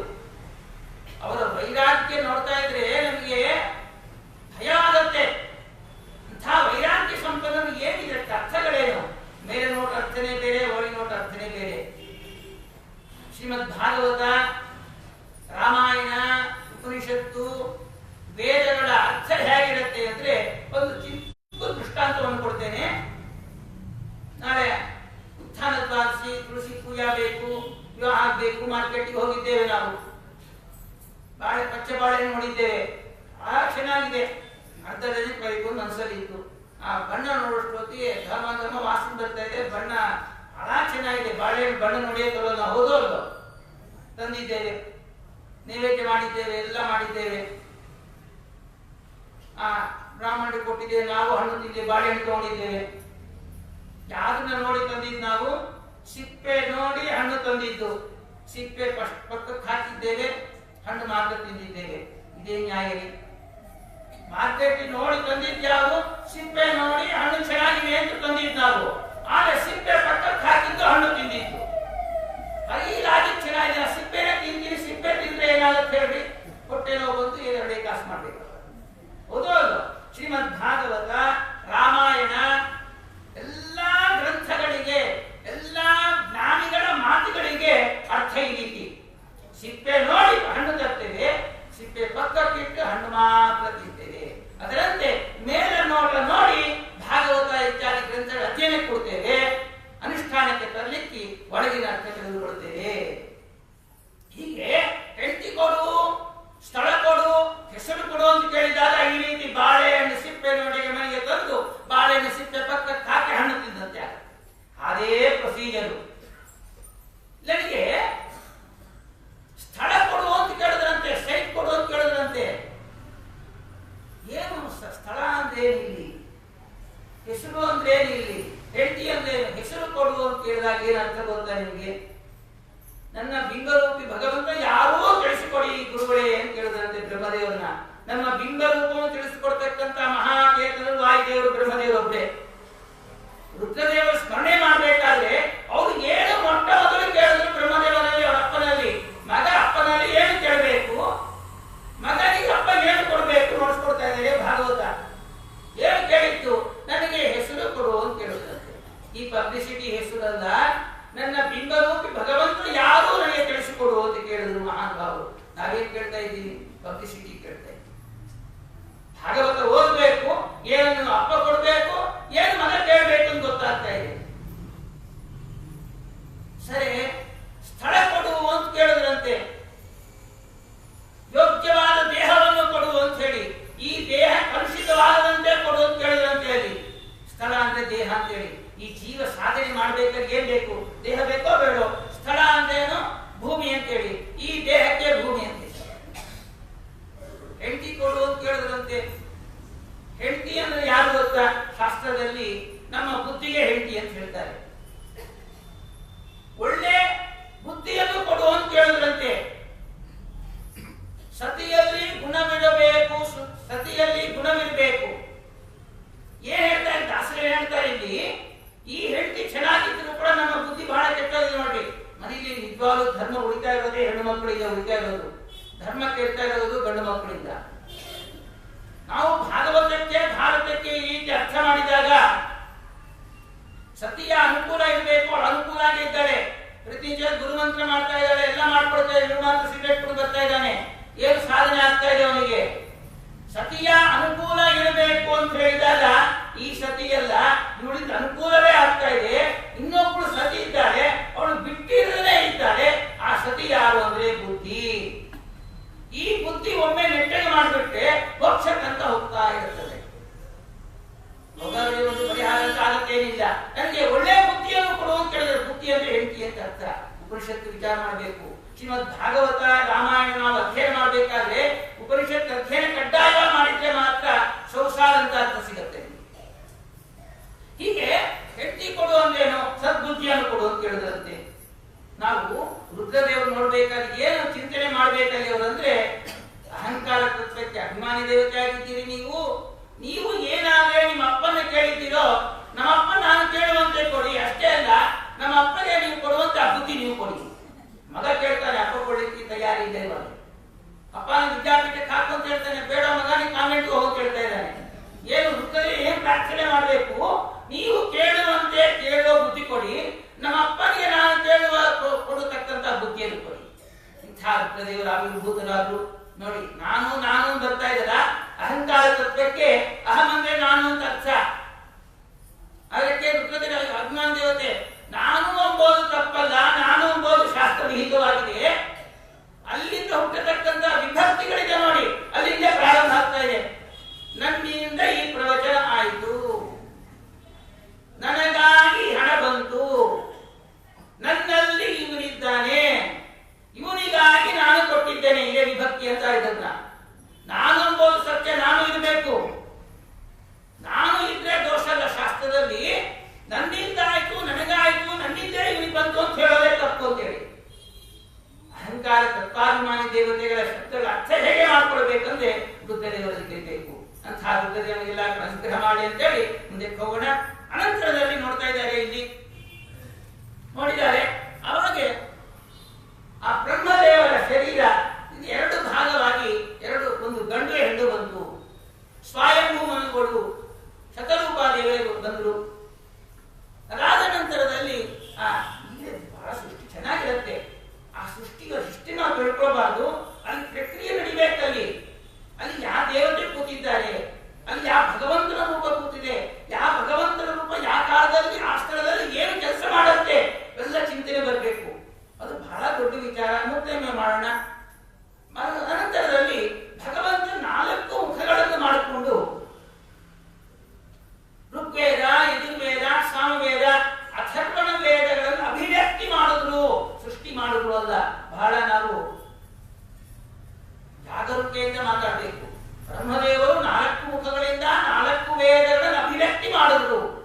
ಅನಂತರದಲ್ಲಿ ಆ 4 ಯಜುರ್ವೇದ ಮತ್ತು ಆಯುರ್ವೇದ, ಧನುರ್ವೇದ, ನಾಟ್ಯಶಾಸ್ತ್ರ, ಶಿಲ್ಪಶಾಸ್ತ್ರ 4 ಬಂತು. ಧರ್ಮ, ಅರ್ಥ, ಕಾಮ, ಮೋಕ್ಷಗಳು ಬಂತು. ಮತ್ತೇನು ಶುಚಿ, ತಪಸ್ಸು, ಶೌಚ, ದಯ, ಸತ್ಯ, ಇವು 4 ಬಂತು. ಈ 4 ಕೂಡ ತಪಸ್ಸು, ಶೌಚ, ದಯ, ಸತ್ಯ, ಈ 4 ಪಾದಗಳು ಧರ್ಮಕ್ಕೆ 4 ಪಾದಗಳಾಯಿತು. ಯಾಕೆ ಇವೆಲ್ಲ ಹೇಳ್ತಾ ಇದ್ದೀರಾ ಆಚಾರ್ಯ ನೀವು? ಪ್ರಶ್ನೆ ಬಂದಾಗ ನಮ್ಮಿಂದ ಇವತ್ತೊಂದು ಸತ್ಯ, ಒಂದು ಸತ್ಕಾರ್ಯ ನಡೀತಾ ಇದೆ. ಇದೊಂದು ತಪಸ್ಸು. ಭಾಗವತ ಶ್ರವಣ ಮಾಡೋದು, ಭಾಗವತ ಹೇಳೋದು ತಪಸ್ಸದು. ಆ ತಪಸ್ಸಿಗೆ ನಡೀತಾ ಇದೆ ಅಂದ್ರೆ ಯಾರಿಂದ ಆಯ್ತು ಅಂತ ಪ್ರಶ್ನೆ ಬಂತ ನಿಮಗೆ. ನೀವು ಬೆಳಿಗ್ಗೆ 8:30 ಇಂದ 12 ತನಕ ಕೇಳಿದ್ದೀರಿ. ಬಹಳ ದೊಡ್ಡ ತಪಸ್ಸದು. ಆ ತಪಸ್ಸು ನಡೆಯೋದಕ್ಕೆ ಯಾರು ಕಾರಣ? ಹಿಂದೆ ನಡೆದಿಲ್ಲ, ಮುಂದೆ ನಡೆಯುತ್ತೆ ಇಲ್ಲೋ ಗೊತ್ತಿಲ್ಲ. ಇವತ್ತು ನಡೀತಾ ಇದೆ. ಹೇಗೆ ನಡೀತಾ ಇದೆ? ನಮ್ಮಿಂದ ಬೇಕಾದ್ರೆ ನಿನ್ನೆ ಮಾಡಬೇಕಾಗಿತ್ತು, ಮಾಡಲಿಕ್ಕಾಗಿದೋ ಅಲ್ಲಿಂದ. ಇವತ್ತೇ ಯಾಕೆ ಆಗ್ತಾ ಇದೆ? ಅದಕ್ಕೇನು ಕಾರಣ? ಇದೇ ಶ್ರೀಮದ್ ಭಾಗವತದ ರಹಸ್ಯ. ತಪಸ್ಸು ಯಾರು? ಬ್ರಹ್ಮದೇವರಿಂದ ಆಯ್ತು. ಚಿಂತನೆ ಏನ್ ಬರ್ಬೇಕಲ್ಲಿ? ಈ ಬ್ರಹ್ಮದೇವರಿಗೆ ಬ್ರಹ್ಮ ವಾಣಿ ಸೇರಿಸ್ಕೋಬೇಕು. ಬ್ರಹ್ಮ ಬಂದ್ರೆ ವಾಣಿ ಸೇರಿಸ್ಕೋಬೇಕು, ವಾಣಿಂದ ಬ್ರಹ್ಮ ಸೇರಿಸ್ಕೋಬೇಕು. ಈ ರೀತಿ ನಮ್ಮ ದೇಹದಲ್ಲಿ ಈ ಜಗತ್ತಲ್ಲಿ ಏನೇನು ಕಾರ್ಯಗಳು ನಡೀತಾ ಇದೋ ಆ ಕಾರ್ಯಗಳಿಗೆ ಯಾರು ಕಾರಣ ಹುಡುಕೋದೆ ಶ್ರೀಮದ್ ಭಾಗವತದ ರಹಸ್ಯ. ಹೀಗೆ ಸೃಷ್ಟಿಯನ್ನ ಮಾಡ್ತಾ ಇದ್ದಾರೆ. ಅನಂತರದಲ್ಲಿ ಶತರೂಪಾದಿಗಳೆಲ್ಲ ಬಂದಿದ್ದಾರೆ. ಆ ಶತರೂಪಾದೇವಿ ಸ್ವಯಂಭೂ ಮನುಗಳಿಗೆ ಪ್ರಿಯವ್ರತ, ಉತ್ಥಾನಪಾದ ಅಂತೇಳಿ 2 ಮಕ್ಕಳು, ಆಕೂತಿ, ದೇವಹೂತಿ, ಪ್ರಸೂತಿ ಅಂತೇಳಿ 3 ಹೆಣ್ಣು ಮಕ್ಕಳು. ಆಕೂತಿ ದೇವಿಯನ್ನು ರುಚಿರ ಪ್ರಜಾಪತಿ ಕೊಟ್ಟು ಮದುವೆ ಮಾಡ್ತಾ ಇದ್ದಾರೆ. ದೇವಹೂತಿಯನ್ನು ಕರ್ದಮನಿಗೆ, ಪ್ರಸೂತಿಯನ್ನು ದಕ್ಷರಿಗೆ ವಿವಾಹ ಕೊಟ್ಟು ಮಾಡಿದ್ದಾರೆ. ಅವಾಗೆ ಪ್ರಾರ್ಥನೆ ಮಾಡ್ತಾ ಇದ್ದಾರಂತೆ. ಎಲ್ಲ ಆಯ್ತು, ನೀವೆಲ್ಲ ಮಾಡಿದ್ದೀರಿ, ಪ್ರಜೆಯನ್ನು ಸೃಷ್ಟಿ ಮಾಡು ಅಂತ ಹೇಳ್ತಾ ಇದ್ದೀರಿ. ಮಾಡಬೇಕಾದ ಸ್ಥಳ ಬೇಕೋ ಬೇಡೋ? ಸ್ಥಳ ಬೇಕಾದ್ರೆ ಭೂಮಿಯಲ್ಲಿ ಭೂಮಿಯೇ ಕಾಣ್ತಾ ಇದೆ ನನಗೆ. ಆ ಭೂಮಿ ರಸಾತಲದಲ್ಲಿ ಹೋಗ್ಬಿಟ್ಟಿದೆ. ಅಷ್ಟೇ ಅಲ್ಲ, ಇನ್ನ ಕೆಲಸ ಮಾಡು ಅಂದ್ರೆ ಪದಾರ್ಥದಲ್ಲಿ ಏನ್ ನಾವು ಕೆಲಸ ಮಾಡೋದು? ಕೇಳ್ತಾರೆ, ಅಡುಗೆ ರೆಡಿ ಮಾಡು ಅಂತ ಹೇಳಿದ್ರೆ ಹೇಗೆ ಮಾಡಬೇಕು ಸೃಷ್ಟಿ ಅಂತ ಕೇಳಿದಾಗ ಆ ಬ್ರಹ್ಮದೇವರ ನಾಸಿಕಾಪುಟಗಳಿಂದ ಒಂದು ಚಿಕ್ಕ ಹಂದಿ ಹೊರಗಿತ್ತು. ಆದಿವರಾಹ ಅಂತ ಹೆಸರದೆ. ಸಾಮಾನ್ಯ ವರಾಹ ಅಲ್ಲ, ಆದಿವರಾಹ ಅಂತ ಅರ್ಥ ಬರುತ್ತೆ. ಆ ಶಬ್ದ ಬಿಡಿಸಿದ್ರೆ ಅದ್ಭುತವಾದ ಅರ್ಥ ಸಿಗುತ್ತೆ. ಕ್ಷಣಾರ್ಥದಲ್ಲಿ ದೊಡ್ಡ ಮದ ಗಡಿದಂತೆ ಆಯ್ತು ಆ ವರಾಹ. ಎಲ್ಲಾರು ಪ್ರಾರ್ಥನೆ ಮಾಡ್ತಾ ಇದ್ದಾರೆ. ಅದ್ಭುತವಾದ ಶ್ಲೋಕ ಇದೆ ಅಲ್ಲಿ. ಯಜ್ಞ ವರಾಹ ಅಂತ ಕೂಡ ಕರೀತಾರೆ ಅದನ್ನ. ಹೀಗೆ ಆದಿ ವರಾಹ ಇದ್ದಲ್ಲಿ ಆ ಭಗವಂತ ನೋಡ್ತಾ ಇದ್ದಾನೆ, ಆ ರಸಾತಲಕ್ಕೆ ಹೋಗಿ ಆ ಭೂಮಿಯನ್ನು ತೆಗೆದುಕೊಂಡು ಬರ್ತಾ ಇದ್ದಾನೆ. ಅಲ್ಲಿ ಒಬ್ಬ ರಾಕ್ಷಸ ಕೂತಿದ್ದವನು, ಅವನು ಮುಳುಗಿಸಿಲ್ಲ, ಭೂಮಿಯನ್ನು ಮುಳುಗೇ ಇತ್ತು ಆ ಭೂಮಿ. ಭಗವಂತ ಉದ್ಧಾರ ಮಾಡ್ತಾ ಇದ್ದಾನೆ. ಆ ಮಾಡೋ ಕಾಲಕ್ಕೆ ಆ ರಾಕ್ಷಸ ಬಂದ, ಯಾರೋ ನೀನು ಅಂತೇಳಿ. ಅನಾಥರೈಸ್ಡ್ ಪ್ರಾಪರ್ಟಿ ಇದ್ರೆ ಒಬ್ಬರು ಕೈ ಹಾಕಿದ್ರು ಬರ್ತಾರೋ, ಯಾಕೆ ಬಂದಿದ್ದೀನಿ ಕೇಳ್ತಾರೋ ಇಲ್ಲೋ. ಅದರಂತೆ ಆ ಭೂಮಿಯನ್ನು ಉದ್ಧಾರ ಮಾಡ್ತಾ ಇದ್ದಾನೆ ನಮ್ಮ ವರಾಹರೂಪಿ ಭಗವಂತ. ಯಾರೋ ನೀನು, ಯಾಕೋ ಬಂದಿದ್ದೀ ಅಂತ ಕೇಳ್ತೇನಂತೆ. ನೋಡಿದಂತೆ, ನೀನ್ ಯಾರೋ ನನ್ನ ಕೇಳಿ, ನಾನು ಯಾರೋ ಅಲ್ಲ, ನಿಂಗೆ ಅವೆಲ್ಲ ಬೇಕಾಗಿಲ್ಲ.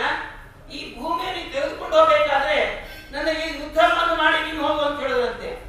ನಿನ್ನ ಸಂಹಾರ ಮಾಡಲಿಕ್ಕೆ ಬಂದಿತ್ತು ಅಂತ ಹೇಳಿದ್ರು ನಮ್ಮ ವರಾಹರೂಪಿ ಭಗವಂತ. ಕೋರೆ ಅಲ್ಲಿಂದ ತಿವಿದು ಸಂಹಾರ ಮಾಡಿದ.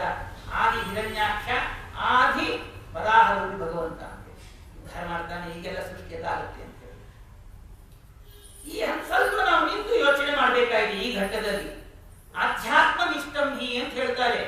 ಸಕಲ ವಾಂಗ್ಮಯವು ಕೂಡ ಆಧ್ಯಾತ್ಮ ನಿಷ್ಠ ಅಂತ ಹೇಳ್ತಾರೆ. ಈಗ ಈ ಕಥೆಯಿಂದ ಏನ್ ಬಂತು ನನಗೆ? ನೀವು ಕೂರ್ಸಿಟ್ಟು ಹೇಳ್ತಾ ಇದ್ದೀರಿ, ಏನಾದ್ರು ಕೇಳ್ತಾ ಇದ್ದೀರಿ, ನನಗೇನು ಪ್ರಯೋಜನ ಆಯ್ತಾ? ಜಾಸ್ತಿ ಹೊರಟೋಗ್ಬಿಟ್ಟಿದ್ವಿ. ಈ ಪ್ರಯೋಜನ ನಮ್ಮ ಮೋಕ್ಷದಲ್ಲಿ ಬರಬೇಕು ಅಂತ ಹೇಳಿದಾಗ ಇದ್ರ ಅರ್ಥವನ್ನೇ ಬೇರೆ ನೋಡ್ಬೇಕು ಅಂತ ಹೇಳ್ತಾ ಇದ್ದಾರೆ ಇಲ್ಲಿ. ಆ ಹಿರಣ್ಯಾಕ್ಷ ಅಂದ್ರೆ ಯಾರಲ್ಲಿ? ಆ ಭೂಮಿ ನೀರಲ್ಲಿ ಮುಳುಗಿ ಹೋಗಿದೆ ಅಂದ್ರೆ ಏನಲ್ಲಿ? ಬ್ರಹ್ಮದೇವರು ಪ್ರಾರ್ಥನೆ ಮಾಡೋದು ಅಂದ್ರೆ ಏನಲ್ಲಿ? ಸ್ವಯಂಭೂಮನು ಭೂಮಿ ಬೇಕು ಅಂತ ಕೇಳೋದಂದ್ರೆ ಏನು? ಇದನ್ನೆಲ್ಲ ಬಿಡಿಸಿ ಬಿಡಿಸಿ ನೋಡಿದಾಗ ಅದ್ಭುತವಾದ ಒಂದು ತತ್ವ ಹೊರಗೆ ಬರ್ತಾ ಇದೆ. ಆ ಭೂಮಿ ಮುಳುಗೋದು ಯಾರು? ಆ ಸೃಷ್ಟಿ ಬೇಕು ಅಂತ ಹೇಳಿದ್ರಲ್ಲ, ಯಾರು ಅಂದ್ರೆ ನಾವೇ ಜೀವಿಗಳೆಲ್ಲ ಕೂಡ. ಆ ನೀರಲ್ಲಿ ಸಂಸಾರ ಎಂಬ ಸಾಗರದಲ್ಲಿ ಮುಳುಗಿ ಹೋಗಿದ್ದೇವೆ. ಆದ್ರೆ ಸಾಧನೆ ಮಾಡ್ಕೊಂಡು ಬ್ರಹ್ಮದೇವರು ಹೇಳ್ತಾ ಇದ್ದಾರೆ, ಸ್ವಾಮಿ ನೀನು ಮುಗಿಸ್ಬಿಟ್ಟಿದ್ಯಾ, ಸಾಧನೆ ಇಲ್ಲಾಗತ್ತೆ ನಿನಗೆ ಅಂತ ಪ್ರಾರ್ಥನೆ ಮಾಡಿದಾಗ ಆ ನಮ್ಮ ಬ್ರಹ್ಮದೇವರ ಒಂದು ಅನುಗ್ರಹದಿಂದ ಆದಿವರಾಹರೂಪಿ ಭಗವಂತ ಏನಾಗ್ತಾನೆ? ಪ್ರಾದುರ್ಭೂತನಾಗ್ತಾನೆ. ಪ್ರಾದುರ್ಭೂತನಾದಾಗ ಆ ಹಿರಣ್ಯಾಕ್ಷ ಕೂತಿದ್ನಲ್ಲ, ಆ ಹಿರಣ್ಯಾಕ್ಷನ ಸಂಹಾರ ಮಾಡಿದ್ರೆ ಅಲ್ಲಿ ಭೂಮಿ ಬರೋದಿಲ್ಲ. ನಮ್ಮ ದೇಹ ಬರಬೇಕಾದ್ರೆ ಏನಲ್ಲಿ ಚಿಂತನೆ ಅಂದ್ರೆ ಹೇಳ್ತಾ ಇದ್ದಾರೆ, ಅಲ್ಲಿ ಹಿರಣ್ಯಾಕ್ಷ ಎಂಬುದೈತೆ. ಈ ದೇಹದಲ್ಲಿ ತತ್ವಾಭಿಮಾನಿ ದೇವತೆಗಳ ವ್ಯಾಪಾರ, ಅಲ್ಲಿ ಸೃಷ್ಟಿಕ್ರಮ ಅಂದ್ರೆ ವ್ಯಾಪಾರ ಅಂತ ಅರ್ಥ. ಸ್ವಯಂಭೂಮನಗಳು ಶತರೂಪಾದೇವಿ ಸೃಷ್ಟಿಯನ್ನು ಮಾಡಿ ಅಂತ ಹೇಳಿದಾಗ ಅಲ್ಲಿ ಅವರು ವ್ಯಾಪಾರವನ್ನು ಮಾಡಲು, ಇಲ್ಲಿ ನಮ್ಮ ದೇಹದಲ್ಲಿ ಅವರು ವ್ಯಾಪಾರ ಆಗ್ಬೇಕಾದ್ರೆ ಶತರೂಪಾದೇವಿ ಪ್ರಕರಣ ಅಂತ ಒಂದು ಬರುತ್ತೆ. ಬಹಳ ದೊಡ್ಡ ವಿಚಾರ. ಅದನ್ನ ಅವ್ರು ಏನ್ ಮಾಡ್ತಾರೆ? ಪ್ರಾರ್ಥನೆ ಮಾಡಿದಾಗ ಬ್ರಹ್ಮದೇವರ ಪ್ರಾರ್ಥನೆಯಿಂದ ಆ ದೇಹವನ್ನು ತರಬೇಕಾದ್ರೆ ಏನಾಗುತ್ತೆ ಅಂದ್ರೆ ಅಲ್ಲಿ ಆ ಹಿರಣ್ಯಾಕ್ಷ ಕೂತಿದ್ದಾನೆ. ಇಲ್ಲಿ ಭಗವಂತ ಪ್ರಾದುರ್ಭೂತನಾಗಬೇಕಾದ್ರೆ ಎಲ್ಲೋ ಪ್ರಾದುರ್ಭೂತನಾಗೋದಲ್ಲ, ನಮ್ಮ ಹೃದಯದಲ್ಲಿ ದೇಹದಲ್ಲಿ ಭಗವಂತ ಪ್ರಾದುರ್ಭೂತನಾಗಬೇಕಾದ್ರೆ ಯಾರ ಒಂದು ಅನುಮತಿ ಬೇಕು, ಯಾರ ಒಂದು ಪೂರ್ಣ ಅನುಗ್ರಹ ಬೇಕಂದ್ರೆ ಬ್ರಹ್ಮವಾಯುವ ಪೂರ್ಣ ಅನುಗ್ರಹ ಬೇಕು. ಅಲ್ಲಿ ಆದಿ ಹಿರಣ್ಯಾಕ್ಷ ಇಲ್ಲಿ ಯಾರು ನಮ್ಮ ದೇಹದಲ್ಲಿ ಅಂತ ಹೇಳಿದ್ರೆ ಹಿರಣ್ಯಾಕ್ಷ ಅಂತ ಹೇಳಿ. ಹಿರಣ್ಯ ಇದೆಲ್ಲ ನಮ್ಮ ಕಣ್ಣುಗಳಲ್ಲಿ ಹಿರಣ್ಯಾಕ್ಷ ಕೂತಿದ್ದಾರೆ. ಯಾವಾಗಲೂ ಬಂಗಾರ ಬೇಕು, ಬಂಗಾರ ಬೇಕು. ಹಿರಣ್ಯ ಅಂದ್ರೆ ಬರೇ ಬಂಗಾರ ಅಂತ ಅರ್ಥ ಅಲ್ಲ. ಹಿರಣ್ಯ ಹೇಗೆ ಬಂದಿದೆ ಅಂತ ಹೇಳ್ತಾರೆ, ಮಣ್ಣಿಂದ ಬಂದಿದ್ದು. ರತ್ನಗರ್ಭ ಅಂತ ಹೆಸರು ನಮ್ಮ ತಾಯಿಗೆ. ಎಲ್ಲ ಬಂಗಾರ ಬೆಳ್ಳಿ ಎಲ್ಲ ಎಲ್ಲಿಂದ ಬರುತ್ತೆ? ಭೂಮಿಯಿಂದ ಬರುತ್ತೋ ಇಲ್ಲೋ? ಏನು ನಮ್ಮ ಕಣ್ಣು ಯಾವಾಗಲೂ ಕೂಡ ಭೂಮಿ ಸಂಬಂಧಪಟ್ಟಂತ ವಸ್ತುಗಳಲ್ಲಿ ಮಗ್ನವಾಗಿದೆ. ಒಂದು ಅಥವಾ ಬಂಗಾರದಲ್ಲಿ ಅಥವಾ ಒಂದು ಸೈಡಲ್ಲಿ, ಇವೆರಡು ಯೋಗ್ಯತೆ ಇದ್ದರೆ ಆಹಾರ ಪದಾರ್ಥದಲ್ಲಿ. ಅನ್ನ ಬೇರೆ ಇದು ಮಣ್ಣಿಂದ ಬಂದಿದ್ದು ನನಗೆ. ಯಾವಾಗ ಅದು ತಿನ್ನೋಣ, ಇದು ತಿನ್ನೋಣ ಅಂತೇಳಿ. ಚಾತುರ್ಮಾಸ್ಯ ಬಂತು, ಬೇಡ ಒಳ್ಳೆ ಸಾರು ಹೊಳಿ ತಿನ್ನೋಣ. ಏಕಾಸಿ ಬಂತು, ಒಳ್ಳೆ ಉಪ್ಪಿಟ್ಟು ತಿನ್ನೋಣ. ಯಾವಾಗ ನಮ್ಮ ಕಣ್ಣಿದಲ್ಲ, ಹಿರಣ್ಯಾಕ್ಷ ಏನ್ ಮಾಡ್ತಾ ಇದ್ದಾರೆ ಅಂದ್ರೆ ಈ ರೀತಿ ಆ ಮಣ್ಣಿನಲ್ಲಿ ಕಣ್ಣು ಯಾವಾಗ ಇಟ್ಟಿದ್ದಾನೆ. ಯಾವಾಗ ತತ್ವೋಪದೇಶ ಮಾಡಬೇಕು ಅಂದ್ರೆ ಭಗವಂತನಿಗೆ ಪ್ರಾದುರ್ಭೂತನಾದಾಗ ನನ್ನ ಸಂಹಾರ ಮಾಡೋದು ಮತ್ತು ನೀವು ಉದ್ಧಾರ ಮಾಡೋ ಅಂತ ಹೇಳ್ತಾನೆ ಅವನು. ಈ ನಾವೊಂದು ಆಖ್ಯಾನವನ್ನು ಕೇಳಿದಾಗ, ಈ ವರಾಹ ರೂಪಿ ಅವತಾರವನ್ನು ನಾವು ಚಿಂತನೆ ಮಾಡಿದಾಗ, ಶ್ರವಣ ಮಾಡಿದಾಗ ಏನಾಗುತ್ತಂದ್ರೆ ನಮ್ಮ ಕಣ್ಣುಗಳಲ್ಲಿ ಇರತಕ್ಕಂತ ಹಿರಣ್ಯಾಕ್ಷ ಸಂಹಾರ ಆಗ್ತಾನೆ. ಆ ಸಂಹಾರ ಆಗಿದ್ದಾನೆ ಹೇಗೆ ಗೊತ್ತಾಗೋದು? ಹೇಗೆ? ಏಕಾಸಿ ಬಂದ್ರೆ ನಮ್ಮ ಕಣ್ಣು ಎಲ್ಲಿಗೆ ಹೋಗೋದಿಲ್ಲ, ಭಾಗವತದಲ್ಲಿ ಕೂತಿರುತ್ತೆ. ಇಲ್ಲಾಂದ್ರೆ ಅಡಿಗೆ ಮನೆ ಹೋಗ್ತಾ ಇರುತ್ತೆ, ಅದೇನ್ ಮಾಡ್ಬೇಕು, ಇದೇನ್ ಮಾಡ್ಬೇಕು ಅಂತ. ಎರಡನೇ ಹಂತ ಏನಪ್ಪ ಅಂದ್ರೆ ದ್ವಾದಶಿ ಏನ್ ಮಾಡ್ಬೇಕು ಯೋಚನೆ ಆಗುತ್ತೆ. ವಿಮೋದನ ಇಷ್ಟೇ ಲಾಸ್ಟಿಗೆ ಬಾಸಿ ದಿವಸ, ಆದ್ರೆ ಒಂದು ಮರ ತಿನ್ಬೇಕು ಅನ್ಸುತ್ತೆ ತಿನ್ಲಿಕ್ಕಾಗೋದು ಇಲ್ಲ. ವ್ಯಾಪಾರ ಅದು ಹಿರಣ್ಯಾಕ್ಷರ ವ್ಯಾಪಾರ. ಇದೇ ಭಾಗವತದ ರಹಸ್ಯ. ಆ ಹಿರಣ್ಯಾಕ್ಷ ನಮ್ಮ ಕಣ್ಣೊಳಗೆ ಸಂಹಾರನಾಗಬೇಕಾದ್ರೆ ಈ ವರಾಹರೂಪಿ ಆದಿ ವರಾಹರೂಪಿ ನಮ್ಮ ಕಣ್ಣಿಗೆ ಬರಬೇಕು, ಈ ಹೃದಯದಲ್ಲಿ ಪ್ರಾದುರ್ಭೂತನಾಗಬೇಕು. ಅಲ್ಲಿ ಸಮುದ್ರದಲ್ಲಿ ಆ ಭೂಮಿ ಮುಳುಗಿದೆ ಅಂದ್ರೆ ಅರ್ಥ ಏನು ಗೊತ್ತಾ? ಈ ಸಂಸಾರ ಸಾಗರದಲ್ಲಿ ಈ ದೇಹದಲ್ಲಿ ಲಿಂಗ ದೇಹ ಅಂತ ಅರ್ಥ. ಆ ಲಿಂಗ ದೇಹದ ಎಲ್ಲ ನಮಗೆಲ್ಲ ಬೇರೆ ಬೇರೆ ಜನ್ಮ ಬರ್ತಾ ಇರೋದು. ಆ ಲಿಂಗ ದೇಹ ಭಂಗಾಗಬೇಕಾದ್ರೆ ವರಾಹದೇವ ರೂಪಿ ಭಗವಂತನ ಅನುಗ್ರಹ ಆಗಬೇಕು. ಇದು ಚಿಂತನೆ ಇದ್ದರಿಗೆ. ಇದು ಒಳಗೆ ಆಂತರಿಕವಾಗಿ ಪಿಂಡಾಂಡದಲ್ಲಿ ಚಿಂತನೆ, ಬ್ರಹ್ಮಾಂಡದಲ್ಲಿ ಚಿಂತನೆ ಮಾಡಬೇಕು ಅಂದ್ರೆ ಹೇಗೆ? ಈ ಯಾರಾದ್ರೆ ಈ ರೀತಿ ಚಿಂತನೆ ಮಾಡ್ತಾರೋ ಅವ್ರಿಗೆ ಒಳ್ಳೆ ಸೈಟ್ ಸಿಗತ್ತೆ, ಒಳ್ಳೆ ಸ್ಥಳ ಸಿಗತ್ತೆ. ತೂ ಜಂಜಾಟ ಬಂತು. ಸ್ಥಳ ಅಂದ್ರೆ ಮನೆ ಕಟ್ಟಬೇಕು, ಮನೆ ಕಟ್ಟಬೇಕಾದ್ರೆ ಹಣ ಬೇಕು, ಹಣ ಬೇಕಾದ್ರೆ ಬೇರೆ ಬೇರೆ ಯೋಜನೆ ಎಲ್ಲ ಬರುತ್ತೆ. ಮತ್ತು ಜಂಜಾಟ ಬಂತದಂದ್ರೆ ಸ್ಥಳ ಅಂದ್ರೆ ಆ ಸ್ಥಳ ಅಲ್ಲ, ಈ ಸ್ಥಳ. ಸಾಧನ ಶರೀರ ಕಟ್ಟಿಟ್ಟ ಬುದ್ಧಿ. ಯಾರಾದ್ರೆ ಈ ರೀತಿ ಆದಿ ವರಾಹ ಭಗವಂತನ ಚಿಂತನೆಯನ್ನು ಮಾಡ್ತಾರೋ ಬ್ರಹ್ಮಾಂಡದಲ್ಲಿ ಪಿಂಡಾಂಡದಲ್ಲಿ ಮಾಡಬೇಕಾದ್ರೆ ಬ್ರಹ್ಮಾಂಡದಲ್ಲಿ ಸ್ಥಳ ಬೇಕೋ ಬೇಡ ನಮಗೆ, ಈ ರೀತಿ ಸಾಧನ ಶರೀರ ಕೊಡ್ತಾರೆ ಅಂತ ಹೇಳಿ ತಿಳಿಸ್ಕೊಡ್ತಾ ಇದ್ದಾರೆ. ಅನಂತರದಲ್ಲಿ ಅದ್ಭುತವಾದ ಒಂದು ವಿಚಾರ ಏನಂದ್ರೆ ಕಪಿಲ ರೂಪಿ ನಾಮಕ ಭಗವಂತನ ಪ್ರಾದುರ್ಭಾವ ಇದೆ. ಕಪಿಲ ದೇವಭೂತಿ ಸಂವಾದ ಅಂತ ಹೇಳ್ತಾರೆ. ಅದ್ಭುತವಾಗಿರುತ್ತೆ ವಿಚಾರಗಳೆಲ್ಲ ಕೂಡ ಅಲ್ಲಿ. ಆ ಕರ್ತಮ ಪ್ರಜಾಪತಿಗಳು 10,000 ವರ್ಷ ತಪಸ್ಸನ್ನು ಮಾಡಿದ್ದಾರಂತೆ. ಏನು 10,000 ವರ್ಷ ಯಾಕೆ ತಪಸ್ಸು ಮಾಡಿದ್ರು? ಭಗವಂತ ಬೇಕು ಅಂತ ಹೇಳಲ್ಲ, ನನಗೆ ಹೆಂಡತಿ ಬೇಕು ತಪಸ್ಸು ಮಾಡಿದ್ರು. ಏನ್ ಈ ವಿಚಾರ ಹೇಳ್ತಾ ಇದ್ದಾರೆ.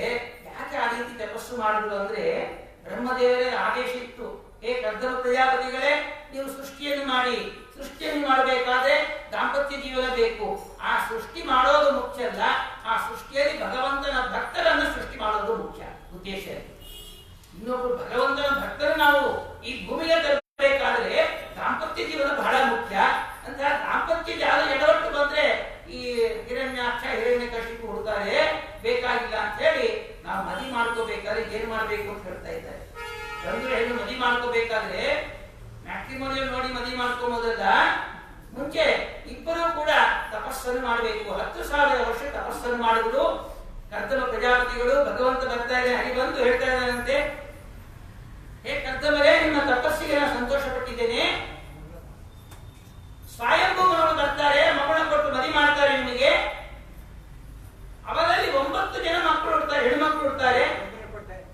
ಕಡೆಯಲ್ಲಿ ನಾನು ಮಗನಾಗಿ ಹುಡ್ತೇನೆ ಅಂತ ಆಶ್ವಾಸನೆ ಕೊಡ್ತಾ ಇದ್ದಾರೆ. ಯಾರು? ಹರಿ. ನೋಡಿ, ಭಗವಂತನ ಪ್ರೀತನಾಗಿದ್ದಾನೆ. ಅಷ್ಟೊಳಗೆ ಆ ನಾರದರಿಂದ ಆ ದೇವಹೂತಿ ದೇವಿಯರು ನೋಡ್ತಾ ಇದ್ದಾರೆ. ಆ ಹೇಳಿದ್ದಾರಂತೆ, ಕರ್ದಮರ ಬಗ್ಗೆ ಹೇಳ್ತಾ ಇದ್ದಾರಂತೆ. ಹೇ ದೇವಹೂತಿ, ಕರ್ದಮರಿದ್ದಾರೆ, ಮಹಾಜ್ಞಾನಿಗಳು, ತಪೋನಿಷ್ಠರಾಗಿದ್ದಾರೆ ಅಂತ ಹೇಳ್ತಾ ಇದ್ದಾರೆ. ನಾರದರು ಬಂದು ದೇವಹೂತಿ ದೇವಿಯರಿಗೆ. ಆವಾಗ ದೇವಹೂತಿ ಹೇಳ್ತಾರಪ್ಪ, ನನಗೆ ಮದುವೆ ಮಾಡೋಗಿದ್ರೆ ನೀನು ನಂದು ಒಂದು ಕಂಡೀಷನ್, ನೀ ಯಾರಿಗೋ ಕೊಟ್ಟು ನಾ ಮದುವೆ ಮಾಡಬೇಡ. ನೀನು ಸಾಫ್ಟ್ವೇರು IT BT ಕಂಪ್ನಿ ಬೇಕಾಗಿಲ್ಲ, ನನಗೆ ಒಬ್ಬ ಬ್ರಹ್ಮಜ್ಞಾನಿಯೇ ಕೊಟ್ಟು ಮದುವೆ ಮಾಡು. ಅವನು ಕ್ಷತ್ರಿಯನಾದ್ರೂ ಪರವಾಗಿಲ್ಲ, ಬ್ರಾಹ್ಮಣನಾದ್ರೂ ಪರವಾಗಿಲ್ಲ. ಯಾಕೆಂದ್ರೆ ಕ್ಷತ್ರಿಯ ಅಂದ್ರೆ ಸಂಪತ್ತಿಗೆ ಅಧಿಪತಿನು, ಬ್ರಾಹ್ಮಣ ಅಂದ್ರೆ ದರಿದ್ರಕ್ಕೆ ಅಧಿಪತಿನು. ನಂಗೆ ದರಿದ್ರ ಇದ್ರು ಪರವಾಗಿಲ್ಲ, ಬ್ರಹ್ಮಜ್ಞಾನಿ ಆಗ್ಬೇಕು ಅಂತ ಹೇಳಿದ್ರಂತೆ. ಅಂದ್ರೆ ಹೆಣ್ಣು ಮಕ್ಕಳು ಯಾವ ರೀತಿ ಅಪೇಕ್ಷೆ ಪಡಬೇಕು? ದುಡ್ಗಾಣಿಗೆಲ್ಲ ಆ ಭಗವಂತನ ತತ್ವನಲ್ಲಿ ಇದ್ದಾಗ ಅವನಲ್ಲೇ ಪಾಠವನ್ನು ಕೇಳಿ ಉದ್ಧಾರ ಆಗ್ಬೋದು ಅಂತ ಹೇಳ್ತಾ ಇದ್ದಾರೆ. ಅಂತ ಬ್ರಹ್ಮಜ್ಞಾನಿಯ ಕೊಟ್ಟು ಮದುವೆ ಮಾಡುವಂತ ಕೇಳ್ತಾ ಇದ್ದಾರೆ. ಅಲ್ಲಿ ಭಗವಂತನ ಸಂಕಲ್ಪ ಆಯ್ತು ಅವರಿಗೆ. ಸ್ವಯಂಭೂಮರು ಬಂದಿದ್ದಾರೆ ಆ ಸರಸ್ವತಿ ತೀರದಲ್ಲಿ ಆಶ್ರಮಕ್ಕೆ. ನನ್ನ ಮಗಳಿಗೆ ಸ್ವೀಕಾರ ಮಾಡಬೇಕು, ನಾರದರಿಂದ ನಿಮ್ಮ ಗುಣಗಾನವನ್ನು ಕೇಳಿದ್ದಾಳೆ, ನಿಮ್ಮನ್ನ ಬಿಟ್ಟು ಬೇರೆ ಮದುವೆ ಮಾಡ್ಕೊಂಬಲ್ಲ ಅಂತ ಹೇಳ್ತಾ ಇದ್ದಾಳೆ ನನ್ನ ಮಗಳು, ತಾವು ದಯವಿಟ್ಟು ಸ್ವೀಕಾರ ಮಾಡಿ ಅಂತ ಹೇಳ್ತಾ ಇದ್ದಾರೆ.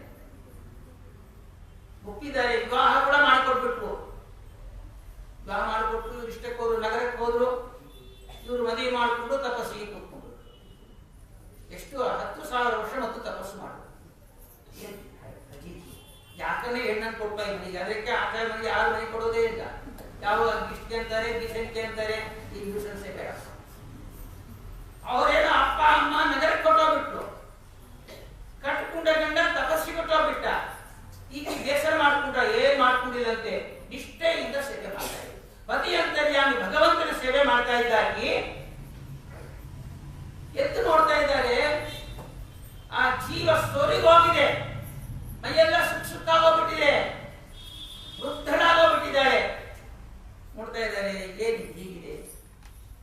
ಕಣ್ಬಿಟ್ಟು ನೋಡಿದ್ದಾರೆ ಅವರು. ಅನುಕಂಪ ಬಂತಂತೆ, ಎಷ್ಟು ಸಾಧ್ಯ ಆಗಿದ್ದಾಳೆ, ನನ್ನ ದೊಡ್ಡ ಭಾಗ್ಯವೇ ಹೆಂಡತಿಯಾಗಿದ್ದಕ್ಕೆ ಅಂತ ಹೇಳಿ ತಮ್ಮ ತಪಸ್ಸೃಷ್ಟಿಯಿಂದ ಸ್ನಾನ ಮಾಡ್ಕೊಂಡು ಅಂತ ಹೇಳಿ ಸರಸ್ವತಿ ನದಿ ತೀರಕ್ಕೆ ಹೋಗಿ ಸ್ನಾನ ಮಾಡ್ಕೊಂಡು ಬಂದಿದ್ದಾಳೆ. 16 ವರ್ಷದ ಯುವಕಿ ಆಗಿದ್ದಾರೆ. ಸಾವಿರಾರು ಅಪ್ಸಸ್ತ್ರೀಯರು ಬಂದಿದ್ದಾರೆ, ಅಭ್ಯಂಜನ ಮಾಡಿಸ್ತಾ ಇದ್ದಾರೆ. ದೊಡ್ಡ ಭವನ ನಿರ್ಮಾಣ ಆಗೋಗ್ಬಿಟ್ಟಿದೆ, ಅಲ್ಲಿ ದೊಡ್ಡ ವಿಮಾನ ನಿರ್ಮಾಣ ಆಗಿದೆ, ಬಹುಕಾಲ ಸಂಚಾರ ಮಾಡಿದ್ದಾರೆ. ಇಂಥ ಗಂಡ ಬೇಕಿದೆ. ಸುಖಕ್ಕೆ ಸುಖ ಬಂತು, ಜ್ಞಾನಕ್ಕೆ ಜ್ಞಾನ. ಹಾಗೆ ಮಗಳು ಹೇಗಿದ್ದಾರೆ ನೋಡ್ಬೇಕು ಅಂತ ಹೇಳಿ ಸ್ವಯಂಭೂ ಮನುಗಳು ಶತರೂಪಾದೇವಿ ಬಂದಿದ್ದಾರೆ. ಆ ತಂದೆ ಎಷ್ಟು ನಿಷ್ಠೆ ನೋಡಿ.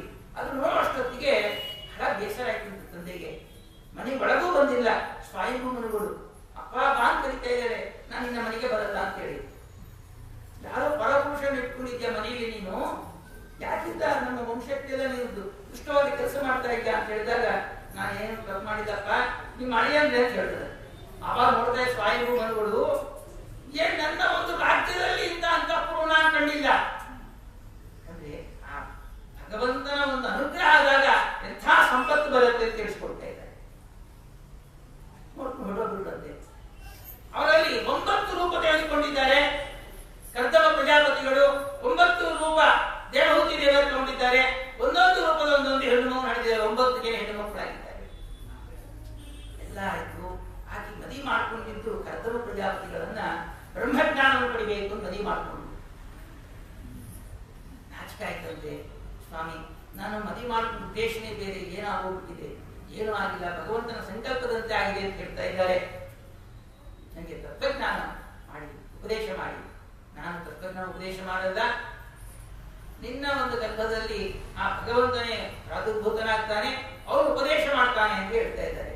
ಅಷ್ಟೊತ್ತಿಗೆ ಬ್ರಹ್ಮದೇವರು ಬಂದರು, ಪ್ರಶಂಸೆ ಮಾಡ್ತಾ ಇದ್ದಾರೆ. ಕರ್ದಮ ಪ್ರಜಾಪತಿಗಳೇ, ನೀವು ಒಳ್ಳೆ ಕೆಲಸವನ್ನು ಮಾಡಿದ್ದೀರಾ, ತಂದೆಯ ಮಾತನ್ನು ಮೀರದಂತೆ ಮಾಡಿದ್ದೀರಾ ನಿಮ್ದು ಅಂತ ಹೇಳಿ ಆ ಕರ್ದಮ ಪ್ರಜಾಪತಿ 9 ಜನಕ್ಕೂ ಮದುವೆ ಮಾಡಿಬಿಡ್ತಾರೆ.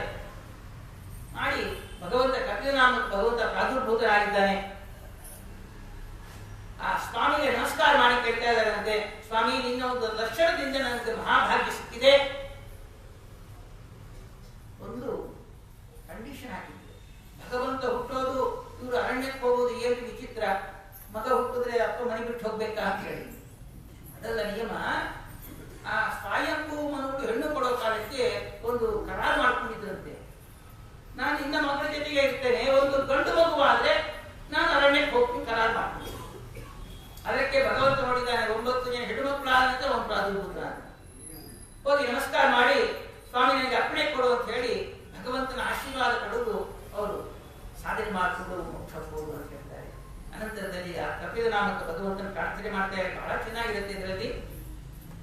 ಸ್ವಾಮಿ ನೀನು ಮಗನಾಗಿ ಹುಟ್ಟಿದ್ಯಾ, ನೀನು ಇಡೀ ಜಗತ್ತನ್ನೆಲ್ಲ ಕೂಡ ತನ್ನ ಉದರದಲ್ಲಿ ಇಟ್ಕೊಂಡಿದ್ಯಾ ನೀನು, ಅಂಥ ಸ್ವಾಮಿ ನನ್ನ ಉದರದಲ್ಲಿ ಸೇರಿದ್ಯಲ್ಲಪ್ಪ ನೀನು, ಏನು ಆಶ್ಚರ್ಯ. ಅಣೋರಣೀಯಾನ್ ಮಹತೋ ಮಹೀಯಾನ್ ಅಂಭಸ್ಯ ಪಾರೆ ನಾಕಸ್ಯ ಪೃಷ್ಠೇ. ಸ್ವಾಮಿ ಎಂಥ ದೊಡ್ಡವ ನೀನು, ಒಂದೊಂದು ರೋಮಕೂಪದಲ್ಲಿ ಅನಂತಾನಂದ ಬ್ರಹ್ಮಾಂಡವನ್ನು ಇಟ್ಕೊಂಡಿದ್ಯಾ ನೀನು, ಅಂಥ ನನ್ನ ಉದರ ಸೇರಿದ್ಯಲ್ಲ ಸ್ವಾಮಿ, ಎಂಥ ನಾನೇ ಭಾಗ್ಯಶಾಲಿಯಾಗಿದ್ದೇನೆ ಅಂತ ಹೇಳಿ ಚೆನ್ನಾಗಿ ಪ್ರಾರ್ಥನೆ ಮಾಡ್ತಾ ಇದ್ದಾಳೆ. ಆ ಪ್ರಾರ್ಥನೆ ಮಾಡಿದಾಗ ನನಗೆ ತತ್ವೋಪದೇಶ ಮಾಡು ಅಂತ ಹೇಳಿದಾಗ ಸ್ವಾಮಿ ಹೇಳ್ತಾ ಇದ್ದಾನಂತೆ, ತವ ಕ್ಷೇತ್ರೇ ದೇವಹೂತ್ಯಾಂ. ಭಗವಂತ ಹೇಳ್ತಾ ಇದ್ದಾನೆ, ಅಮ್ಮ ಮೋಕ್ಷ ಬೇಕು ಅಂತಕ್ಕಂಥವರಿಗೆ ಮುಂಚೆ ಮಾಡಬೇಕಾದ ಕೆಲಸ ಏನಂದ್ರೆ ಮನೋನಿಗ್ರಹ. ಮನಯೇವ ಕಾರಣಂ ಮನುಷ್ಯಾಣಂ. ಈ ಮನಸ್ಸಿಗದ ಬಂಧವೂ ಆಗತ್ತೆ, ಅನಂತರದಲ್ಲಿ ಮೋಚಕವೂ ಆಗ್ತಾ ಇದೆ. ಮನಸ್ಸು ನಿಗ್ರಹ ಮಾಡ್ಕೋಬೇಕು. ಚೇತಃ ಕಲ್ಪಸ್ಯ ಬಂಧಾಯ ಮುಕ್ತಯೇ ಚ ಆತ್ಮನೋಮತಂ. ಈ ಮನಸ್ಸು ಗುಣದಲ್ಲಿ ಲಗ್ನವಾದಾಗ, ಅಂದ್ರೇನು ಸತ್ವ ರಾಜಸ ತಾಮಸಗಳ ಮಗ್ನವಾದಾಗ ಏನಾಗುತ್ತದೆ, ನಮಗೆ ಬಂಧಕವಾಗುತ್ತೆ. ಅದರಿಂದ ಹೊರಗೆ ಬಂದಾಗ ಮೋಕ್ಷ ಸಿಗ್ತಾ ಇದೆ. ಮುಂಚೆ ಮೋಕ್ಷ ಬೇಕು ಅನ್ನತಕ್ಕಂತಹ ವ್ಯಕ್ತಿ ಅವನು ಏನ್ ಮಾಡ್ಬೇಕು ಅಂದ್ರೆ ಆ ಮನಸ್ಸನ್ನು ನಿಗ್ರಹ ಮಾಡ್ಕೋಬೇಕು. ಮನಸ್ಸು ನಿಗ್ರಹ ಯಾಕಾಗ್ತಾ ಇದ್ದಾರೆ, ನೀವೇನೋ ಸ್ಟೇಟ್ಮೆಂಟ್ ಕೊಟ್ಟಿದ್ದೀರಾ, ಅದ್ರ ಕ್ರಮ ಏನು, ಏನೋ ಒಂದು ಪ್ರಾಸೆಸ್ ಏನೋ ಇದು ಅಂದ್ರೆ ಏನಿಲ್ಲ ಪ್ರಾಸೆಸ್ ಮಾಡೋ ಶಕ್ತಿ ಇಲ್ಲ. ಅದಕ್ಕೊಬ್ಬ ಅಧಿಪತಿ ಇದ್ದಾರೆ, ಅವ್ರು ಅನುಗ್ರಹ ಆಗೋಗ್ಬಿಟ್ರೆ ತಾನಾಗೆ ಬಂದ್ಬಿಡತ್ತೆ. ಮಾವುಟಿಗಾರ ಇರ್ತಾನೆ, ಆನೆ ನಾವು ಕಂಟ್ರೋಲ್ ಮಾಡೋದು ಬೇಡ, ಅದು ಪಕ್ಕ ಅವನೇ ಕಂಟ್ರೋಲ್ ಮಾಡ್ತಾ ಇರ್ತಾನೆ. ಅವನನ್ನು ನಾವು ಅಷ್ಟೇ ಮಾಡ್ಬೇಕು. ಹೌದೋ ಅಲ್ಲೋ? ಯಾರಪ್ಪ ಈ ಮನಸ್ಸು ಎಂಬ ಮಜಗಜೆಗೆ ಮಾವುಟಿಗಾರ ಯಾರು ಅಂದ್ರೆ ರುದ್ರದೇವರು, ಮನೋನಿಯಾಮಕ ರುದ್ರದೇವರು. ಅವರು ಚಿಂತನೆ ಮಾಡಿದಾಗ ಆ ಮನಸ್ಸು ತಾನಾಗೆ ಹತೋಟಿಯಲ್ಲಿ ಬರುತ್ತೆ. ಹಾಗೆ ಮನಸ್ಸು ನಿಗ್ರಹ ಮಾಡಬೇಕು. ಅಷ್ಟೇ ಅಲ್ಲ, ಮನಸ್ಸು ನಿಗ್ರಹ ಆಗಬೇಕು. ಸಜ್ಜನರ ಸಂಗಾತಿ, ಏನು ಸಂಘವಾಗಲಿ ಸಾಧು ಸಂಘವಾಗಲಿ. ನಮ್ಮ ದಾಸರ ಪದಗಳಂದ್ರೆ ಪುರುಷತ್ವ ಸಾರ, ಅವರ ಪದಗಳಂದ್ರೆ ಶ್ರೀಮದ್ ಭಾಗವತ ಭಾರತದ ರಹಸ್ಯಗಳೆಲ್ಲ ಕೂಡ. ಅನಂತರದಲ್ಲಿ ಹೇಳ್ತಾ ಇದ್ದಾರಂತೆ, ನಾವು ಕೂಡ ಆ ಸಜ್ಜನ ಸಹವಾಸ ಆಗೋದು. ಅನಂತರದಲ್ಲಿ ಸಜ್ಜನರಲ್ಲಿ ನಾವು ಸಹಿಷ್ಣುತೆ ಇರೋದು. ಸಜ್ಜನರು ಭಗವಂತನ ಭಕ್ತರು ನಮ್ಮಲ್ಲಿ ದ್ರೋಹ ಮಾಡಿದಾಗ್ಲೂ ಕೂಡ, ನಮಗೆ ಅವಮಾನ ಮಾಡಿದ್ರು ಕೂಡ ಅವರಲ್ಲಿ ದ್ವೇಷ ಮಾಡದೇ ಇರೋದು ಮೊಟ್ಟ ಮೊದಲು ಲಕ್ಷಣ. ಹೀಗೆ ಹಲವಾರು ಲಕ್ಷಣ ಹೇಳ್ತಾ ಇದ್ದಾರೆ. ಮತ್ತು ಭಗವಂತನ ಕಥಾಶ್ರವಣ ನಿರಂತರ ಆಗ್ತಾ ಇದೆ. ಅದಕ್ಕೆ ಹೇಳ್ತಾರೆ ನಮ್ಮ ಜಗನ್ನಾಥದಾಸರು, ಶ್ರವಣ ನನಗೆ ಆನಂದವೀವುದು, ಭವಜನಿತ ದುಃಖಗಳ ಕಳೆಯುವುದು, ವಿವಿಧ ಭೋಗಗಳು ಇಹ ಪರಂಗಳೆತ್ತು ಸಲುಹುವುದು, ಭುವನ ಪಾವನ ನೆನಿಪ ಲಕ್ಷ್ಮೀಧರನ ಮಂಗಳ ಕಥೆಯು ಇವಿಗೊಟ್ಟಾಲಿಪುದು ಭೂಸುರರು. ತಾಯಿಗೆ ಮೋಸ ಮಾಡಲ್ಲ, ತಾಯಿ ಮಗನಿಗೆ ಮೋಸ ಮಾಡಲ್ಲ. ಅದಕ್ಕೆ ತಾಯಿ ಮಕ್ಕಳ ಸಂಬಂಧ ತೆಗೆದುಕೊಂಡಿದ್ದಾರೆ ಇಲ್ಲಿ. ನೀನು ಸತಾಂ ಪ್ರಸಂಗಾಂಗಮ, ಯಾವಾಗೂ ಕೂಡ ಸಜ್ಜನ ಸಹವಾಸ ಮಾಡಬೇಕು. ಆ ಸಹವಾಸದಿಂದ ನನ್ನ ಕಥೆಗಳು ಬರುತ್ತೆ. ಅನಂತರದಲ್ಲಿ ಒಂದೊಂದು ಯೋಗ ಅಂತೇನು, ನಿಷ್ಠೆ ಅಂತೇನು, ಇವೆಲ್ಲವನ್ನು ಹೇಳ್ತಾ ಇದ್ದಾರೆ. ಮತ್ತು ಅನುಷ್ಠಾನವನ್ನು ಕ್ರಮ ಹೇಳ್ತಾ ಇದ್ದಾರೆ. ಎಲ್ಲ ತೀರಿಸ್ಕೊಂಡ ಇದೆ ನೋಡಿ. ಅದ್ಭುತವಾದ ರಹಸ್ಯವಾದ ಗ್ರಂಥ ಇದೆ ಭಾಗವತದಲ್ಲಿ. ಆ ಕಪಿಲ ದೇವಹೂತಿ ಸಂವಾದವನ್ನು ಚೆನ್ನಾಗಿ ನಾವು ಅರ್ಥ ಮಾಡ್ಕೊಂಡ್ಬಿಟ್ರೆ ದುಃಖ ನಮಗೆ ಇರೋದಿಲ್ಲ. ಅನಂತರದಲ್ಲಿ ಈ ಯೋಗ ಅಂದೇನು, ನಿಷ್ಠ ಅಂದೇನು, ಅನಂತರದಲ್ಲಿ ಒಂದು ಸಂದೇಶ ಕೊಡ್ತಾ ಇದ್ದಾರೆ. ಸಂಚಿಂತಯೇ ಭಗವಶ್ಚರಣಾರವಿಂದಂ, ಭಗವಂತನ ಪಾದಾರವಿಂದಗಳನ್ನು ಯಾವಾಗಲೂ ಕೂಡ ಸ್ಮರಣೆ ಮಾಡ್ತಾನೇ ಇರಬೇಕು. ಏನು ಪ್ರಯೋಜನದಿಂದ?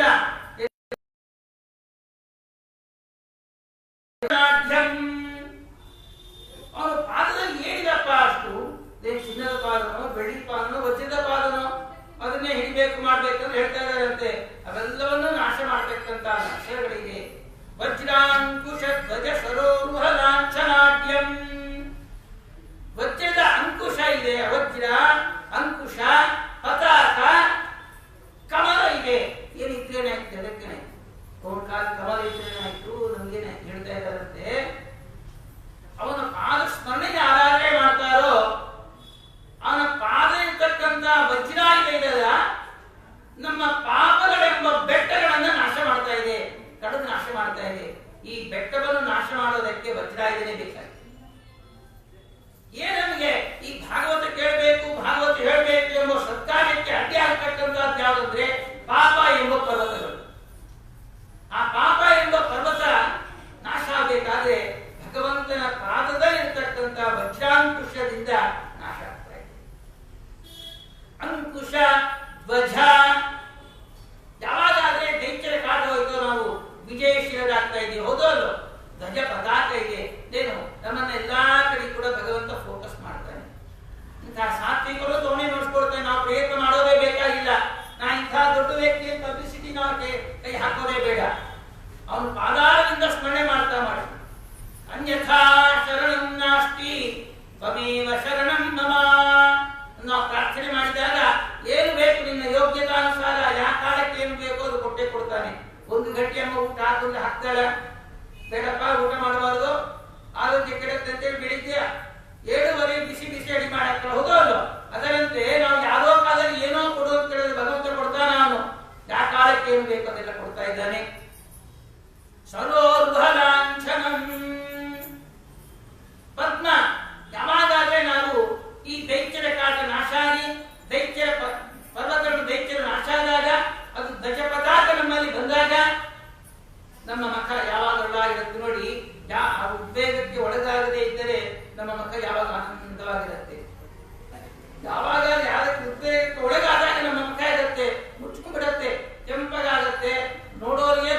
ಆಗುತ್ತೆ, ಇವನ್ನ ನೋಡಬಾರದಪ್ಪ ಅಂತ ಹೇಳ್ತಾರೆ.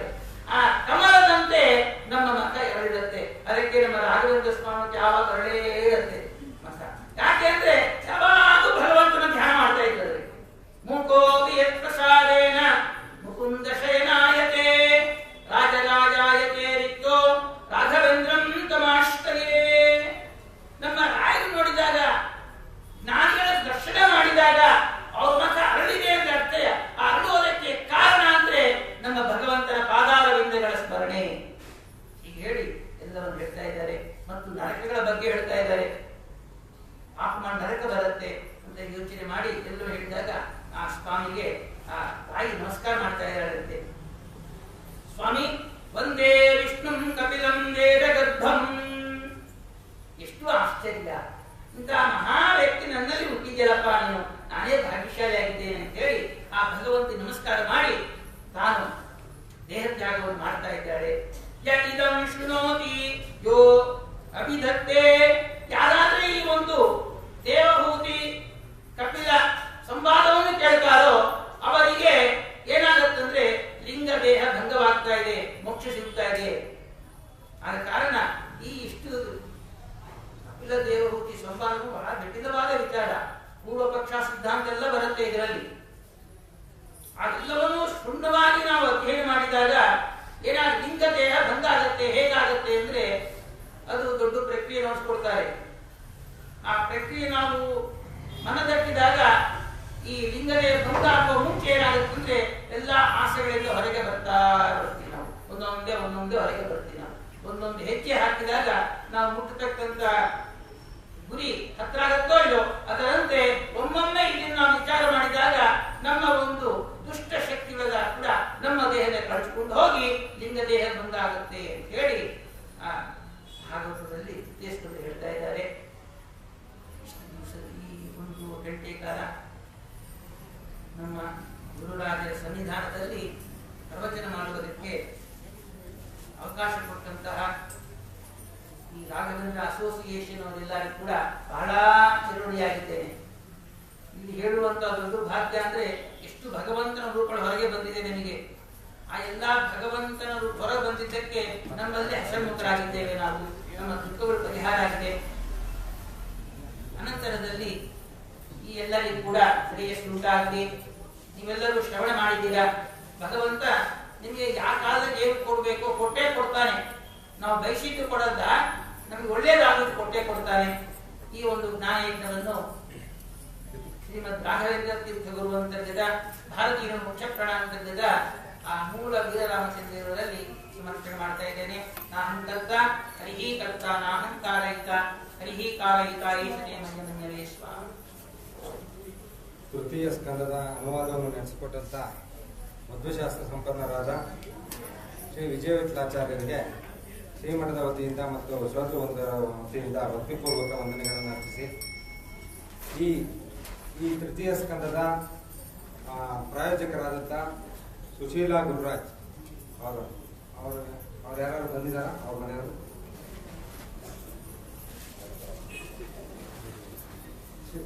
ಶ್ರೀಮಠದಿಂದ ಅವರಿಗೆ ಫಲ ಸಮರ್ಪಣೆಯನ್ನು